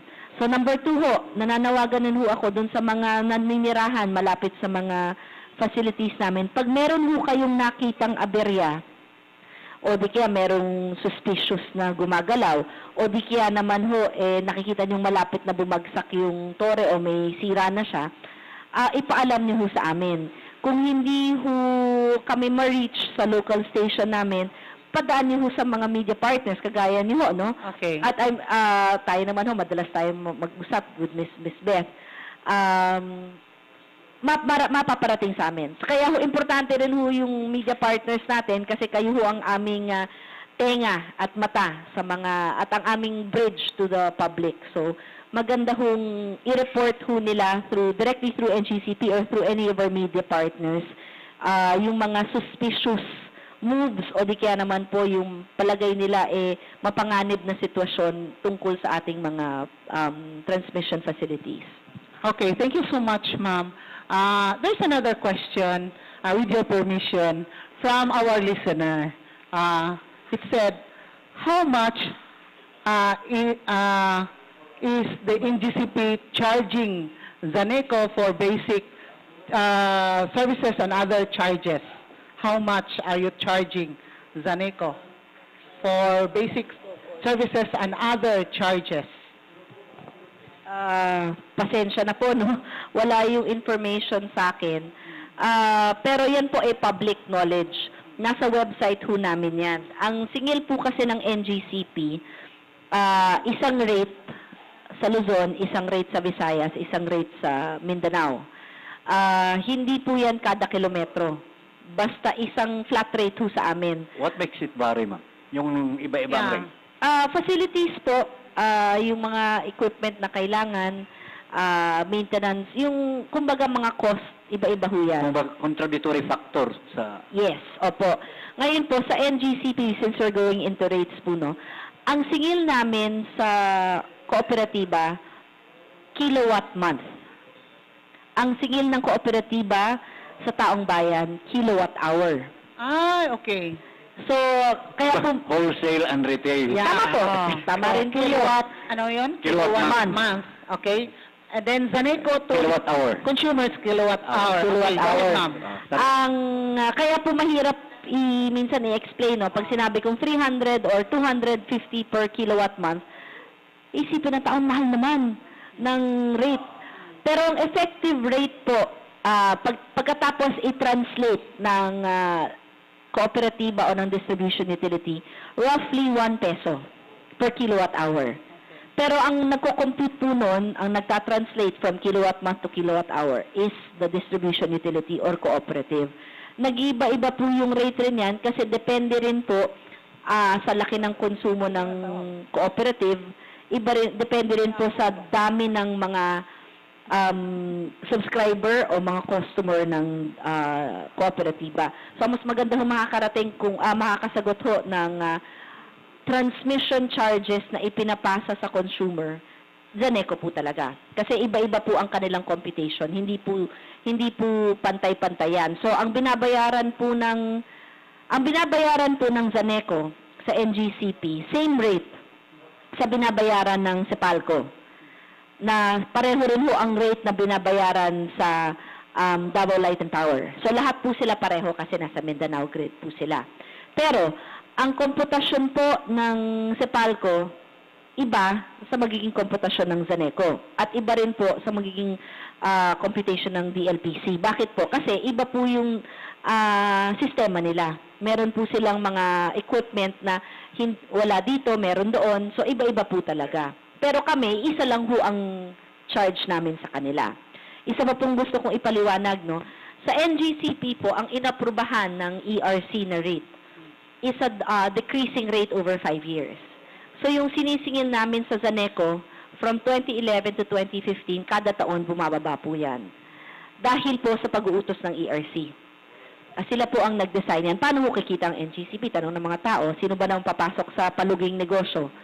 Ang ganda ho ng ang kagandahan ho ng regulatory system under the ERC, isang NGCP po, kikita kami kung maganda ang performance namin. Meron ho kaming grade na hinahabol. Kunyari sa voltage, kunyari ang kailangan namin i-maintain plus or minus 5% sa optimal voltage ng kada linya namin. Pag na-maintain ho namin yan, meron kaming incentive. Tapos, so, halimbawa, umakyat, for one day, umakyat ng 6%, plus 6%. Ano na po yan? Incident na binibilang. Yung violation, quote-unquote. So, nakabilang yan. Opo. Lumampas ng plus or minus 5. Binibilang yun sa isang taon. Tapos, sa kada incident, may penalty kami. So, ang interest ho namin is hindi lumabag dyan sa grade na yan. Para mataas ho ang grade namin. Pag mataas ang grade namin, ibig sabihin maganda ang serbisyo. Pag maganda ang serbisyo, meron ho kaming insentibo. So, hindi po kami pwedeng kumita ng pangit ang serbisyo. Yun ho ang kagandahan ng regulatory system sa NGCP. Hindi ho kayo pagbabayarin ng mataas kung pangit ang serbisyo. Bibigyan lang ho kami ng reward pag maganda ho ang aming performance. Kaya ho ang sa amin is performance-based regulation. Pahihintulutan lang ho kami ng ERC na i-recover yung ginastos, pero yung kita, depende ho sa performance namin. Thank you, ma'am. So, we rely solely on NGCP for our electricity, you know. Kay ang Zaneco kapalit ra pud sa NGCP. Pero ang NGCP pod gasalid po sa Napocor. Yeah. Kaya wala ma-generate ang Napocor, wala Yes. transmit ang NGCP. Yes. So, moving forward, are there any plans to upgrade, improve the services of NGCP, especially here in Mindanao, because at presently we are experiencing power crisis. That's true po, no? Marami kusing magsasabi na, siguro hindi na iniintindi ang Mindanao Grid kasi bakit papagagandahin ng daan, wala namang dumadaan. Pero po, hindi po ginagawa ng NGCP yon. Kasi po kami dapat, kumbaga parang Boy Scout, laging handa. Hinihintay ho namin yung panahon na pumasok na yung mga proyektong ginawa ng Department of na ilinya ho ng NGCP, ng Department of Energy. So patuloy ho ang improvement namin. In the recent few years, meron po kaming na-energize yung Maramag-Bunawan transmission line. Napaka-importanting transmission line po niyan kasi nagbigay po siya ng alternative route from the Agus Pulangi Hydro Complexes sa north papuntang sa Davao. Kasi ang unique po sa Mindanao Grid, lahat ho ng supply nasa north, pero ang karamihan ho ng consumption nasa south po. So kailangan po malawak yung aming mga highway. Kung hindi ho lawakan yung highway na yan, magkakaroon ng traffic or congestion. So in one of the first projects po na complete under Mr. Henry C. Jr.'s term is the Maramag-Bunawan transmission line, completed in October 2010. Tuloy-tuloy po yung mga proyekto namin, no? Currently po, meron tayong transmission line project and substation project, yung Aurora Polanco 138 kV transmission line project. Ang target completion date po namin yan is 2014. Ano ho ang magiging effect nitong proyektong to? It will enhance reliability of power supply. Paano ho ma-enhance? Meron hong existing yan, pero pinapalaki ho natin, 138 kV. So it's 138 kilovolts, 138,000 volts ang dadaan yan. So, lalaki ho, lalawak. Kumbaga, highway, from 2 lane, gago nating 4 lane. Yung substation project po rin, ibig sabihin po niya, kung malaki yung dadaan, ang kuryente ho, yung daanan, no, sa substation ho, pinoproseso yan. Yung 138,000 kilovolts, kailangan naming i-step down. Parang transformer po. Meron tayong transformer sa bahay, yung mga maliliit, from 220 to 110. Ganon rin ho sa amin. Meron kaming 138 to 69, meron 69 to something that the distribution utilities can use. So, yung mga transformers ho namin, ina-upgrade rin ho namin, pinagaganda namin. So, dahil sa pag-upgrade, pagpapaganda ng existing facilities, magiging reliable po siya. Pag sinabi kong reliable, halimbawa po, no, meron kayong daanan, 2-lane highway, pero tuwing 2-lane po na kalye, pero tuwing Sunday po, dadaan dyan lahat ng nanggagaling sa simbahan. So magta-traffic. Pag hindi ho namin nilawakan 'yan para mas maganda ang daloy ng traffic at daanan siya ng daanan, magkakalubak. So pangit ho ang serbisyo. Same with us. Pag hindi namin lawakan o pag hindi namin gandahan, hindi ho maganda yung makakarating na kuryente sa Zaneco. So, yung reliability po ng kuryenteng yan, makakompromise. So, maski ho, meron tayong kakulangan ng supply sa Mindanao, patuloy ho yung mga proyekto namin para pagdating ng lahat ng mga power plants na naka-line up ng Department of Energy, handang-handa ho ang NGCP. Yes. Kayang-kayang tanggapin. Meron pang extra. So, yun po yung aming commitment sa mga taga Mindanao na hindi ho kami titigil kung may problema ng konti sa kasalukuyan.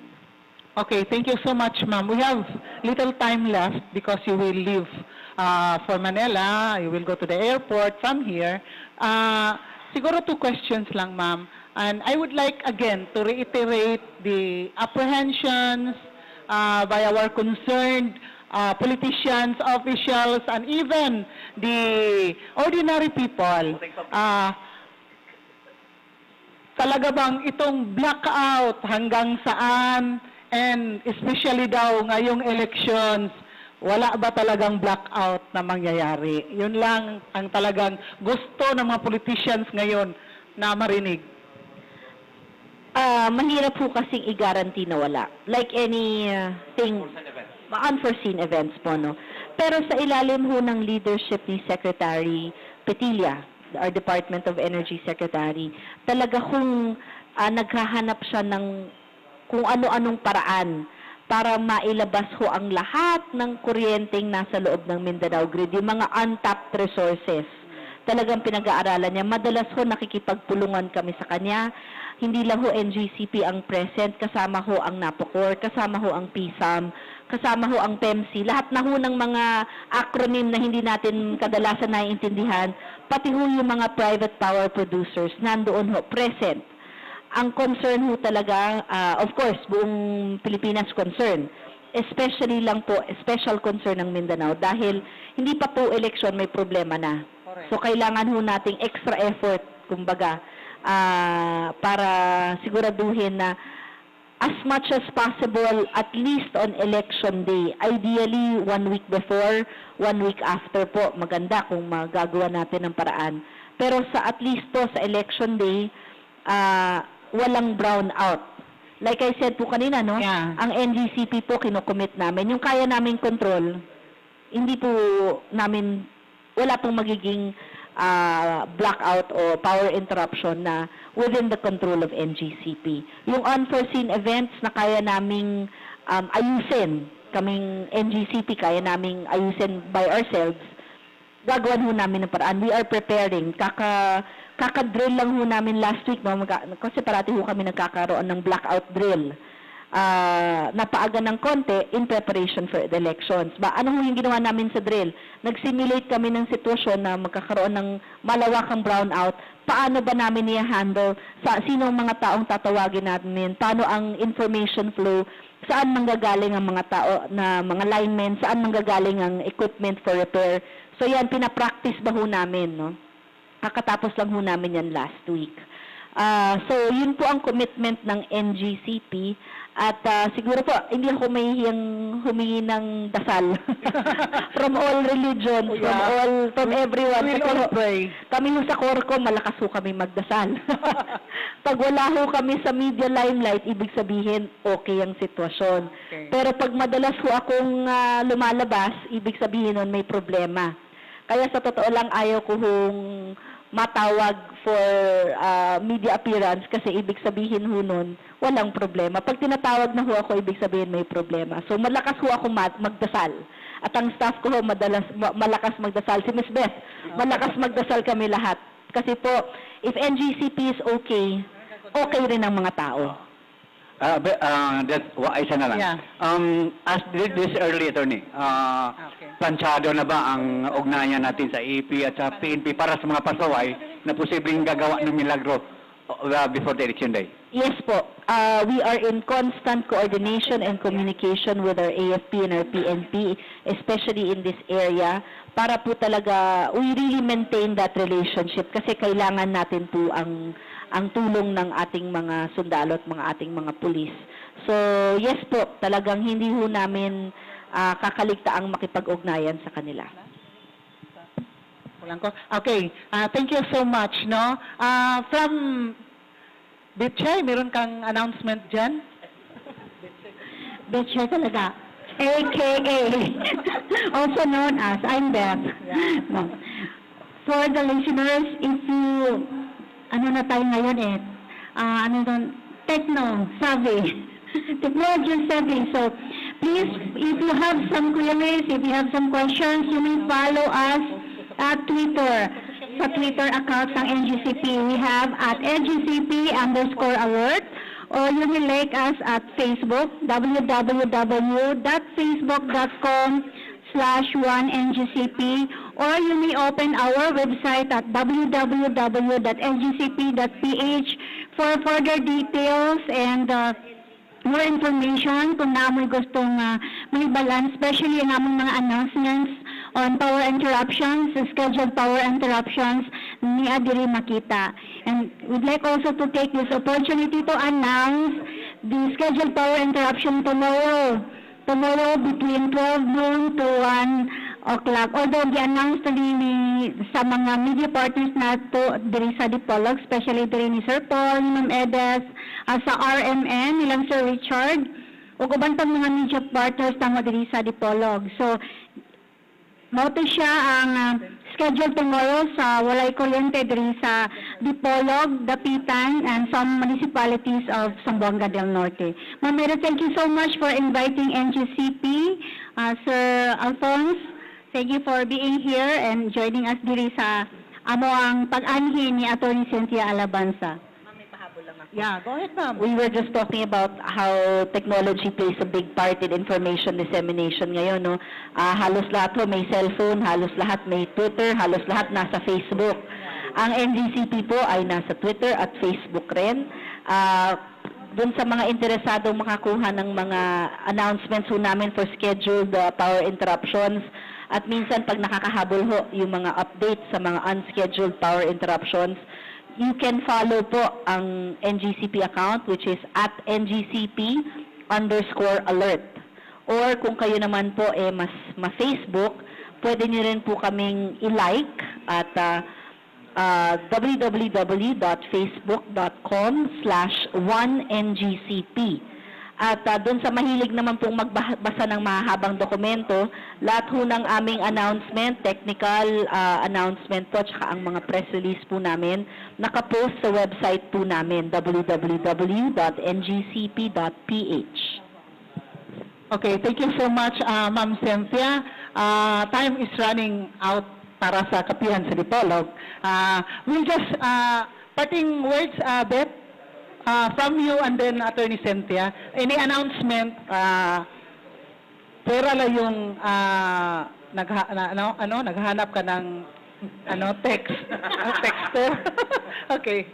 Ma'am, I have so many texters, the LGU, the mayors, the governors, the vice governors, and all the SB and SB members, especially the media partners, for the power interruption schedule, especially the unplanned power outages, no? So we always make sure na the information received by the concerned, concerned yung mga public, aron sila makahibalo sa inihitabo karon sa on the part sa NGCP sa delivery sa mo ang transmission service. Okay.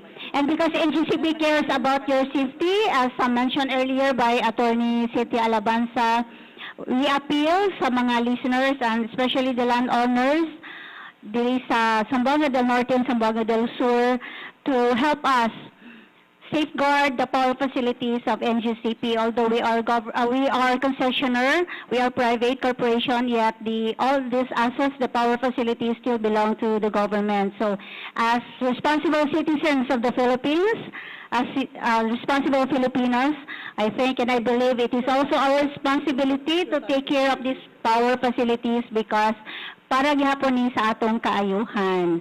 So let's stay safe and please help safeguard power transmission facilities of NGCP so that we will be able to keep up and to say tawag ani pagsunod sa amo ang mandate to deliver reliable transmission service to our customers throughout the country. Daghang salamat Ma'am Edith and daghang salamat sa kapihan sa Dipolog. Thank you so much, Ma'am Beth. O mao gini ato ang best friend pag abot sa kuryente kay ngano na brown out man daghang kay mag-text man pud nato, so ato pong i-relay ang iyang mga information. And this time around we would like to get the parting statement from our exclusive guest this morning all the way from Manila, our friend from NGCP, National Grid Corporation of the Philippines, none other than Attorney Cynthia P. Alabanza, the Head Corporate Communications and Spokesperson of NGCP. Ma'am, your parting words? I-reiterate ko lang po, no, nagpapasalamat po ako sa inyo tsaka sa kapihan sa Dipolog at binigyan po kami ng pagkakataon magpunta dito at makipag-dialogue. Sa totoo lang, walang plastikan to. I always enjoy. Gusto ko po yung mga dialogue na ganito. Kasi ibig sabihin po, merong willing makinig sa paliwanag namin. At ang tao naman po, pag naiintindihan ng sitwasyon, mas madali ho nilang mas madali ho ang trabaho ko, no? So I always enjoy going to these things at gusto ko rin ho yung pagkakataong at least makipag-ugnayan sa mga listeners, yung consumers para ma-address po yung concerns nila. Ang NGCP po, kami po ay private corporation, pero maski pribado ho ang may-ari ng NGCP, kami po ay hindi ho namin nalilimutan ng public service aspect ng negosyo namin. Kaya kami po ay more than willing to clarify issues because importante ho yung malaman ng tao at maintindihan nila. So, salamat po ng marami. Thank you so much, ma'am. I hope we will do it again here in Kapihan sa Dipolog. Okay, kay very important man jud no sa ato ang society, no. So, dapat ay time pero ato lang i-excuse ang ato ang guest si Attorney Cynthia Alabanza with Ma'am Betty Ladaga kay maadto pa man ni sa airport good, no. So, ako ihatag una in the meantime ni Pons og ni Paul James mintras gikan ta sa itong bisita. Paul James, ang ato adihang panginabuhi, palihog lang. Okay, thank you so much. Okay, daghang salamat Ted o inyo nabati ang pagigpulong o pagigpulong ato na sa nato mga tipaminaw ang NGCP National Grid Corporation of the Philippines. May kalaban na silang part usab sila ang dakong part sa incoming 2013 national and local elections. So ilong nabati ang ilang mga explanation and hope nga naadtong maong explanation gikan sa ni Attorney Alabanza ato ang corporate for media affairs or yung man ka Ma'am Beth. Okay, so hinaoton ta nga nasabtan sa kadaghanan ang mao nilang pagpasabot gadto kanato. May kalabot na sa dagan o sitwasyon sa kuryente dinhi sa tuwa sa Mindanao, labi na dinhi sa tuwa sa Zamboanga del Norte ang Sanecom o distribution utilities dinhi sa to ang lalawigan sa Zamboanga del Norte. O niyo samba magpasalamat sa itong sponsors sa ilang paghatag o kinubuhi lang sa namahimong magmalampuson kini mao na itong programa ang Kapihan sa Dipolog. Salamat gadra sa Wilson Elite Chicken and Haga Bayad sa may bypass road stakad din dakbayan sa Dipolog. Pagkikita lang ni Mr. Raymond Ferrarin ang tagyaw tidumala sa Wilson Elite Ferrarin Chicken and Haga Bayad. Ngato sa Janos Marketing, pinagina kang Honorable ABC President Janos Yu sa may Quezon Avenue ng Dakbayan sa Dipolog. Former City Mayor sa Dakbayan sa Dipolog, Honorable Roberto Uy o kang City Mayor Evelyn Uy ni Dakbayan sa Dipolog. Kang City Mayor Agapito Cardino sa Dakbayan sa Dapitan, daghang salamat. Kang Mr. Muhammad Dasan Adjo, atong paro sa Department of Agrarian Reform ni Lawigan sa Zamboanga del Norte. Kang City Vice Mayor Senen Angeles, salamat kayo nga na kang Honorable Kini Valong, ang City Councilor sa Dakbayan sa Dipolog, dahil usab nga salamat. Gato na kang Attorney General Jojo Napikit, ang atong City Councilor sa Dakbayan sa Dipolog. Salamat usab nga tunog kang Miss Melody Hamora Tulin sa Salog sa Zamboanga del Norte, Everglass and Construction Supply. Pinagina kami sa Gina Hondarin Raimil, ang tagiya og tagdramala sa Everglass and Construction Supply. ngadto sad sa Gloria de Dapitan and Fantasyland and Dapitan Aquamarine Park o DAMPA pinagina kang former Congressman Romeo Nonong Halusos, daghang kayong salamat. Yung sab kang Honorable Rolando Yebes ng Provincial Governor sa Buanga del Norte, daghang kayong salamat. Kang Attorney Roselier Matoy Barinaga atong former Congressman 2nd District, salamat kayo nga to sab sa Ann Seafood House pinagina Attorney Clyde Arnaong. Dipolog Kindergarten School pinagina kang Ma'am Rosario Manlosa, salamat kayo. And salamat sab nga to sa Metro Shoppers sa pagsuporta sa programa Ang Kapihan sa Dipolog. Salamat usab nga to kang Honorable James P. Berdugues atong City Councilor sa Dakbayan sa Dipolog, kang Mr. Ronilio Boyli, ang kang City Councilor Ruben Ligorio, kang Attorney Peter Co. Daghang kayong salamat sa inyong pagsuporta sa atong programa Kapihan sa Dipolog. Sir Pons, ato lang nabati o bago lang itong nabati ang pamahayag ni Attorney Cynthia Alabanza ato ang corporate media affairs personnel o At the same time, spokesperson sa NGCP. Muna siya kasagaran ito makita siya on television, labi na og mga kaniang kuryente nga hilisgutan.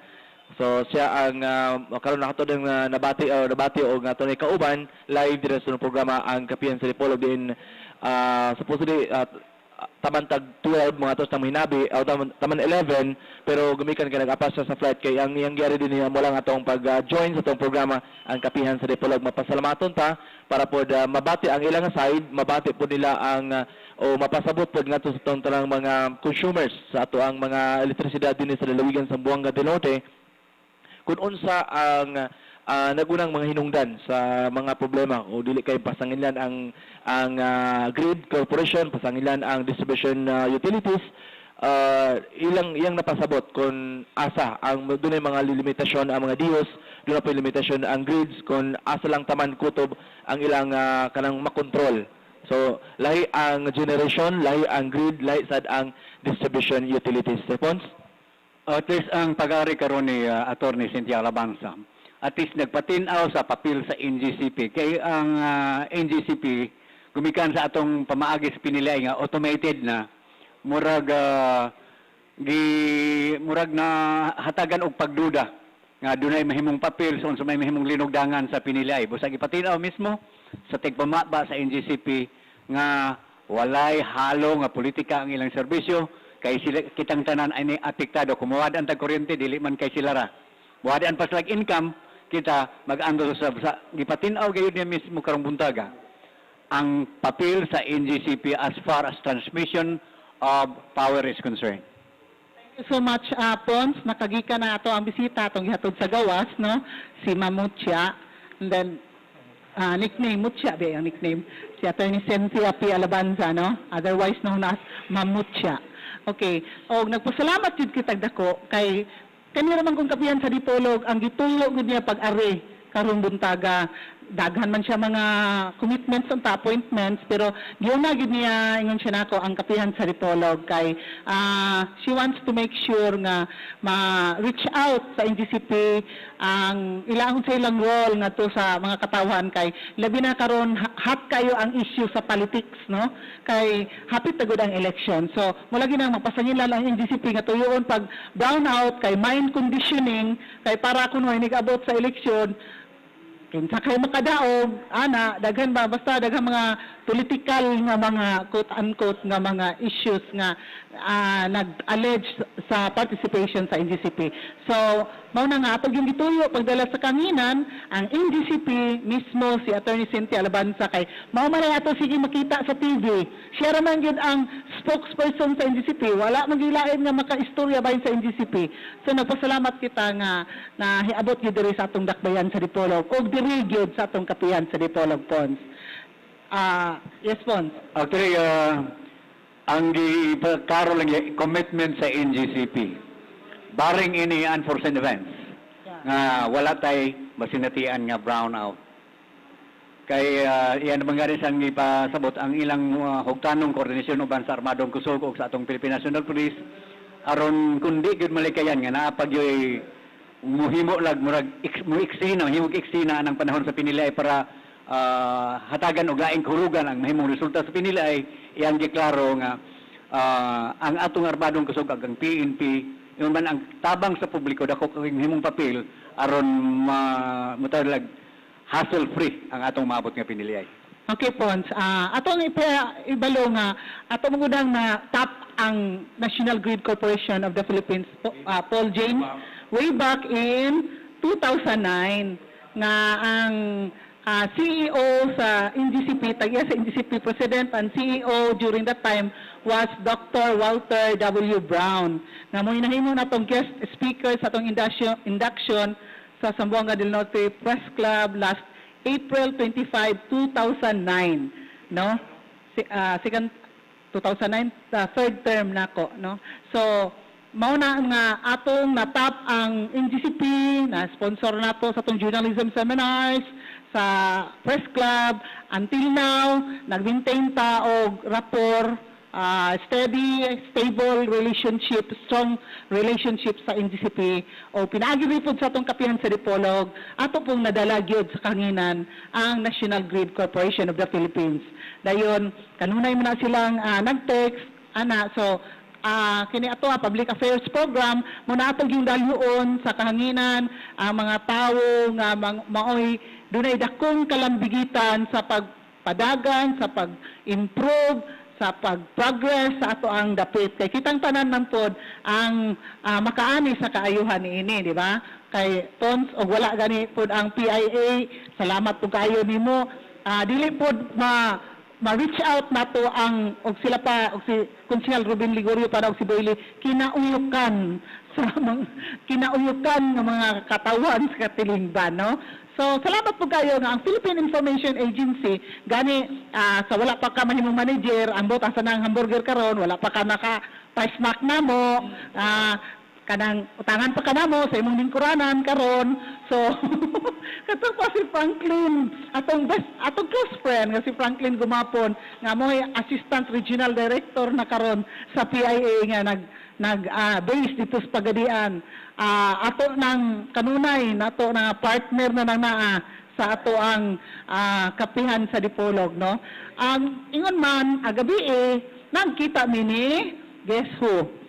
Rudy Perocho. Naminaw karon siya, si Rudy Perocho, si Bangbang, yang anak pinalangga, si Bayol, yang asawa, pinalanggang asawa, nagchika minute ni dito agabi sa Boulevard, mintras naminaw sa mga, sana mahawot nga mga Mananoy, mahawot nga mga sunata sa live band sa SMB, dili ni commercial, o naghanggab sa priskong hangin sa City Boulevard. O gwapo kaya to ang syudad, no? Salamat ni pagdumala ni Honorable Mayor Evelyn Oy og ni Vice Mayor Sinen Angeles uban sa mga konsehalis ni Dapan sa Dipolog.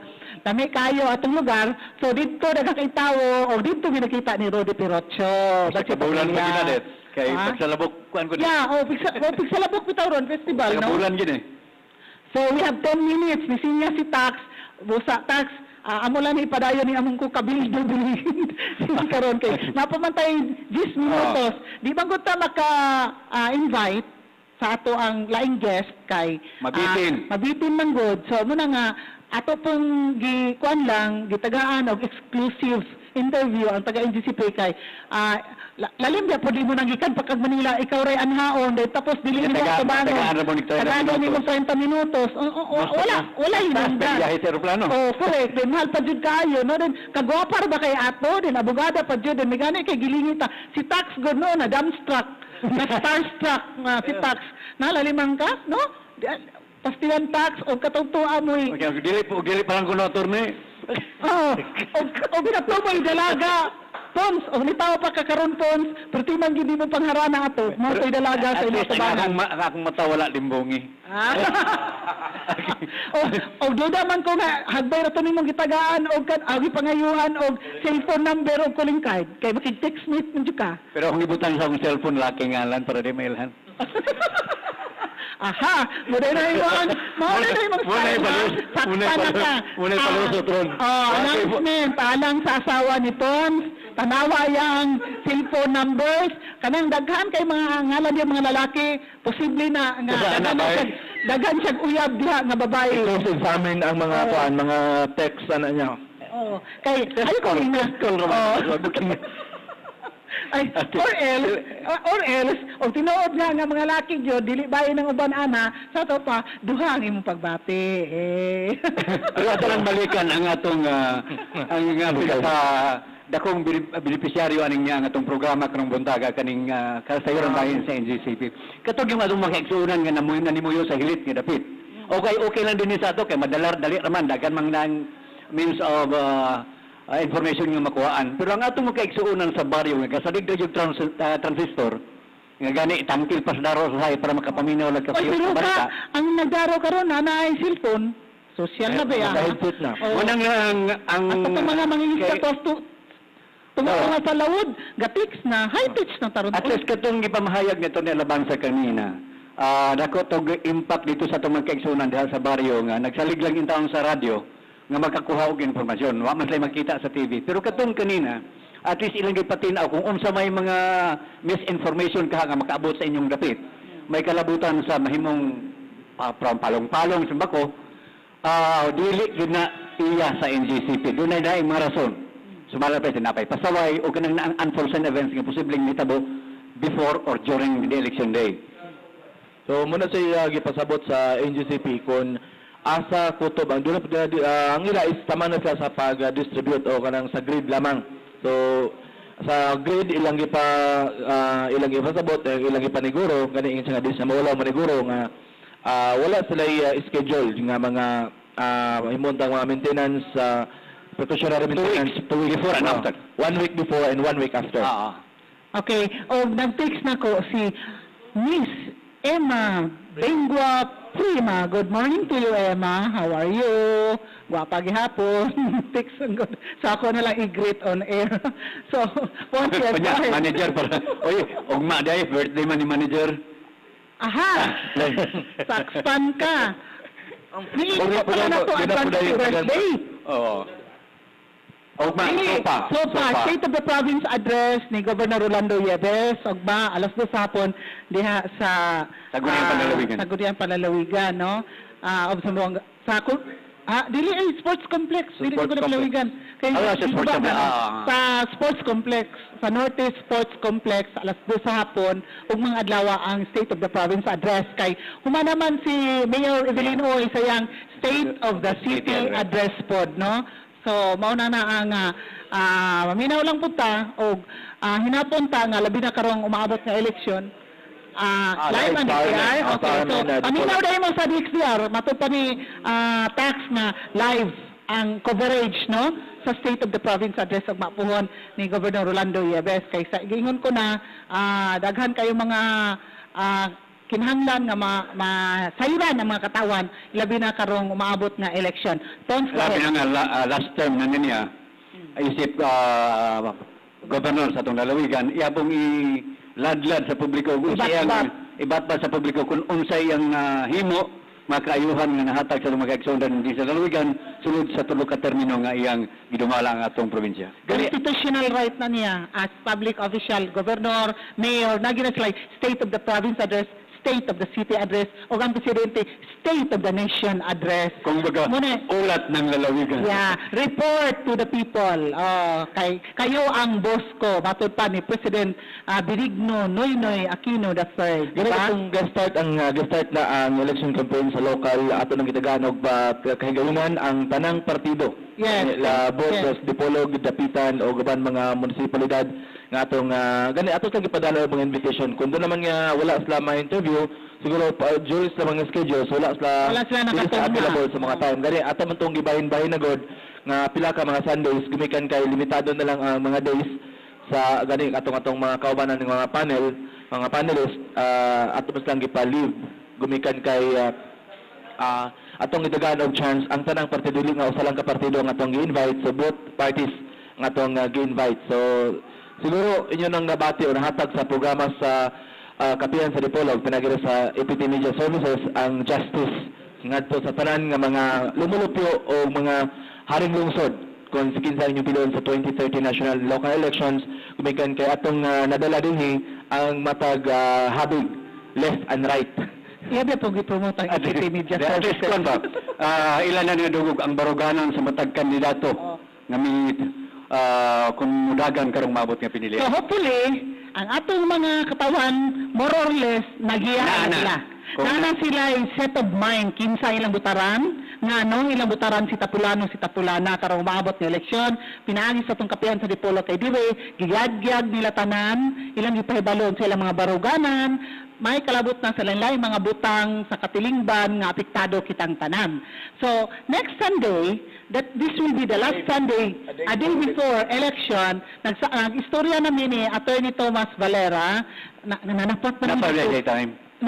nanapat namin duha dito sa Dibo sa anak ni Cynthia Daimil Cabrera. Good morning, Cynthia, atong friendship sa Comelec nga na-assign po karon sa Pinyan. Nakita mi dito ni Attorney Josel Makoti nga mo na regional director sa dire sa Region 9 sa Buanga City siya nakabulis, no? Kauban sa iyang wife, pretty wife o iyang lovable baby nga si Chami. Dayon si Attorney Thomas Valera atong Comelec Provincial Election Supervisor o si dito po si Attorney Jay Balisado nga siya na regional director po sa Region 10 siya nabalhin po siya. Kagayan din po siya. Region 11 na po siya. Parang Region 10 na po siya, nabalhin na po siya. Cagayan de Oro na po siya, based. Dito po si Mr. Dong Balisado, I don't know, ang Comelec officer po sa sindangan man na siya sa diya, I don't know, asa karon kay girisapol man gud sila. Dayon dito po si usa pa ka ato ang kuan dito po si Attorney Prime Abarquez, no? So nakita mi and kuan kanang ako lang i-share na ni kuan na to, promise na to si Attorney Thomas Valera na a day before election, that will be on Saturday, May 12, Sunday, May 12, sa atong kapihan sa Dipolog, mo-attend siya dire para sa last minute preparations sa Commission on Elections dire sa atong dakbayan sa Dipolog Lawigan sa Buanga del Norte. Wala na panahon. Okay. Kauban sa DepEd, sa Federation of Ako lang i-congratulate si Colonel Amarillo Azul na moro na ang Assistant Division. Dili no, siya na karon ang bagong Assistant Division Commander. Ang napuli kang Colonel Azul isip Commanding Officer sa 101st Infantry Brigade mo si Colonel Apolinario Aluba. Ang turnover gipahigayon nitong alas 4 gid sa hapon itong Biyernes, wa na gani ko katambong tungod kay late na ko nadawat ang message. So congratulations kang Colonel Amarillo Azul, Assistant Division Commander sa 1st Infantry Tabak Division, kang Colonel Apolinario Aluba, ang bagong Commanding Officer sa 101st Brigade. Basta gikan sa Buanga del Norte, ma-promoted jud sila, no? Daghan na kayo nangahimong general diri oy. Gaduda gani ko mapuli na pud siya ni Kubalyos. Thank you Pons Ruda nga manager kan sa PIA, may original director. Nya tangan para ba ni og hamburger nako, anato di ay. Sa naminaw karon imbitado mo po no magpa-snack na ni si Pons Ruda, di ba? So, ang ita pa rin siya sponsor. Okay, happy birthday nga to kami Agapito Cabiro sa Dakbayan sa Dapitan, sa kapihan sa Dipolog, Pons, Paul James, si Edgar, si Paz, si Danilod, si Richard Villaronte, atong station manager. Happy birthday nga to kang Julito Tuwong sa Barangay Ulingan. Greetings kami from Ariel, Lady, RD, Jollibee, Angging, yang asawa, si Hazel, yang anak, si James, yang apo, nga makulit. So, o sa kapihan sa Dipolog. O ingon man, wa naman tay panahon, ato lang pa ngayon yung parting words ning atong lain nga bisita dire, atong imo nato ning kuan guest of horror si Pons Ruda. Pons, anything you can for the information of everybody para gikan sa PIA. Ako actually nagpasalamat lang kaning kapihan sa Dipolog nga Neneng importante mga yugto o episode sa atong kapihan sa Dipolog. Atong nadalak kaginan ang atong mga kandidato aron magpaila sa ilang baruganan, may kalabutan sa posisyon ng ilang daganan karong maabot nga pinilay. Busa alang karatong mga pumipili, at least na mo idea kung kinsa ang atong ibutang sa matag pwesto nga atong gustong ibutangan alang kanila. Nakabasa ra ba ko dito? Dako kayong sana Ambis Uwa number 71 sa Motor Cab. Ang kuan party list sa mga mag-uuma daw na sa lubi. Okay, so wala na tayo panahon tax. Wala na tayo yama-yama? Okay. Thank you so much sa ato ang mga listeners, sa ato mga ga-monitor, sa ato ang mga fans all over the world, sa atong live streaming www.rmndipolog.tv.com. Kauban ang atong gabinugtong din nga guest na to na sa airport kay mubalik na to sa Manila, si Attorney Cynthia P. Alabanza, ang head sa Corporate Communications and spokesperson sa National Grid Corporation of the Philippines, kauban ni Ma'am Betty Ladaga sa NGCP nga nakasign din atong friendship, siguro tag-itreat ato pon sa Pitsapay dito sa Your Choice. O ingon man absent ka kay wala mo ka. Kauban si Ponsoda Paul James Sucolan, absent si Edgar Surunda, absent si Attorney Mateo Barinaga kay nangampanya. Please hold the line. Sama ko gabati ang tulumanon. Kapihan sa Dipolog. Daghang salamat sa inyong pagpatalingho. Hangtod sa sunod Domingo pohon. Maayong buntag. Radyo mo nationwide. Sa hirap ng buhay, paano hahanap ang buhay? Basta may hanap buhay. Hanep buhay sa handicraft. Kay Mrs. Hanep buhay. Hanep buhay sa konstruksyon. Kay Mrs. Hanep buhay. Hanep buhay sa pagpapabigat. Kay Mrs. Hanep buhay.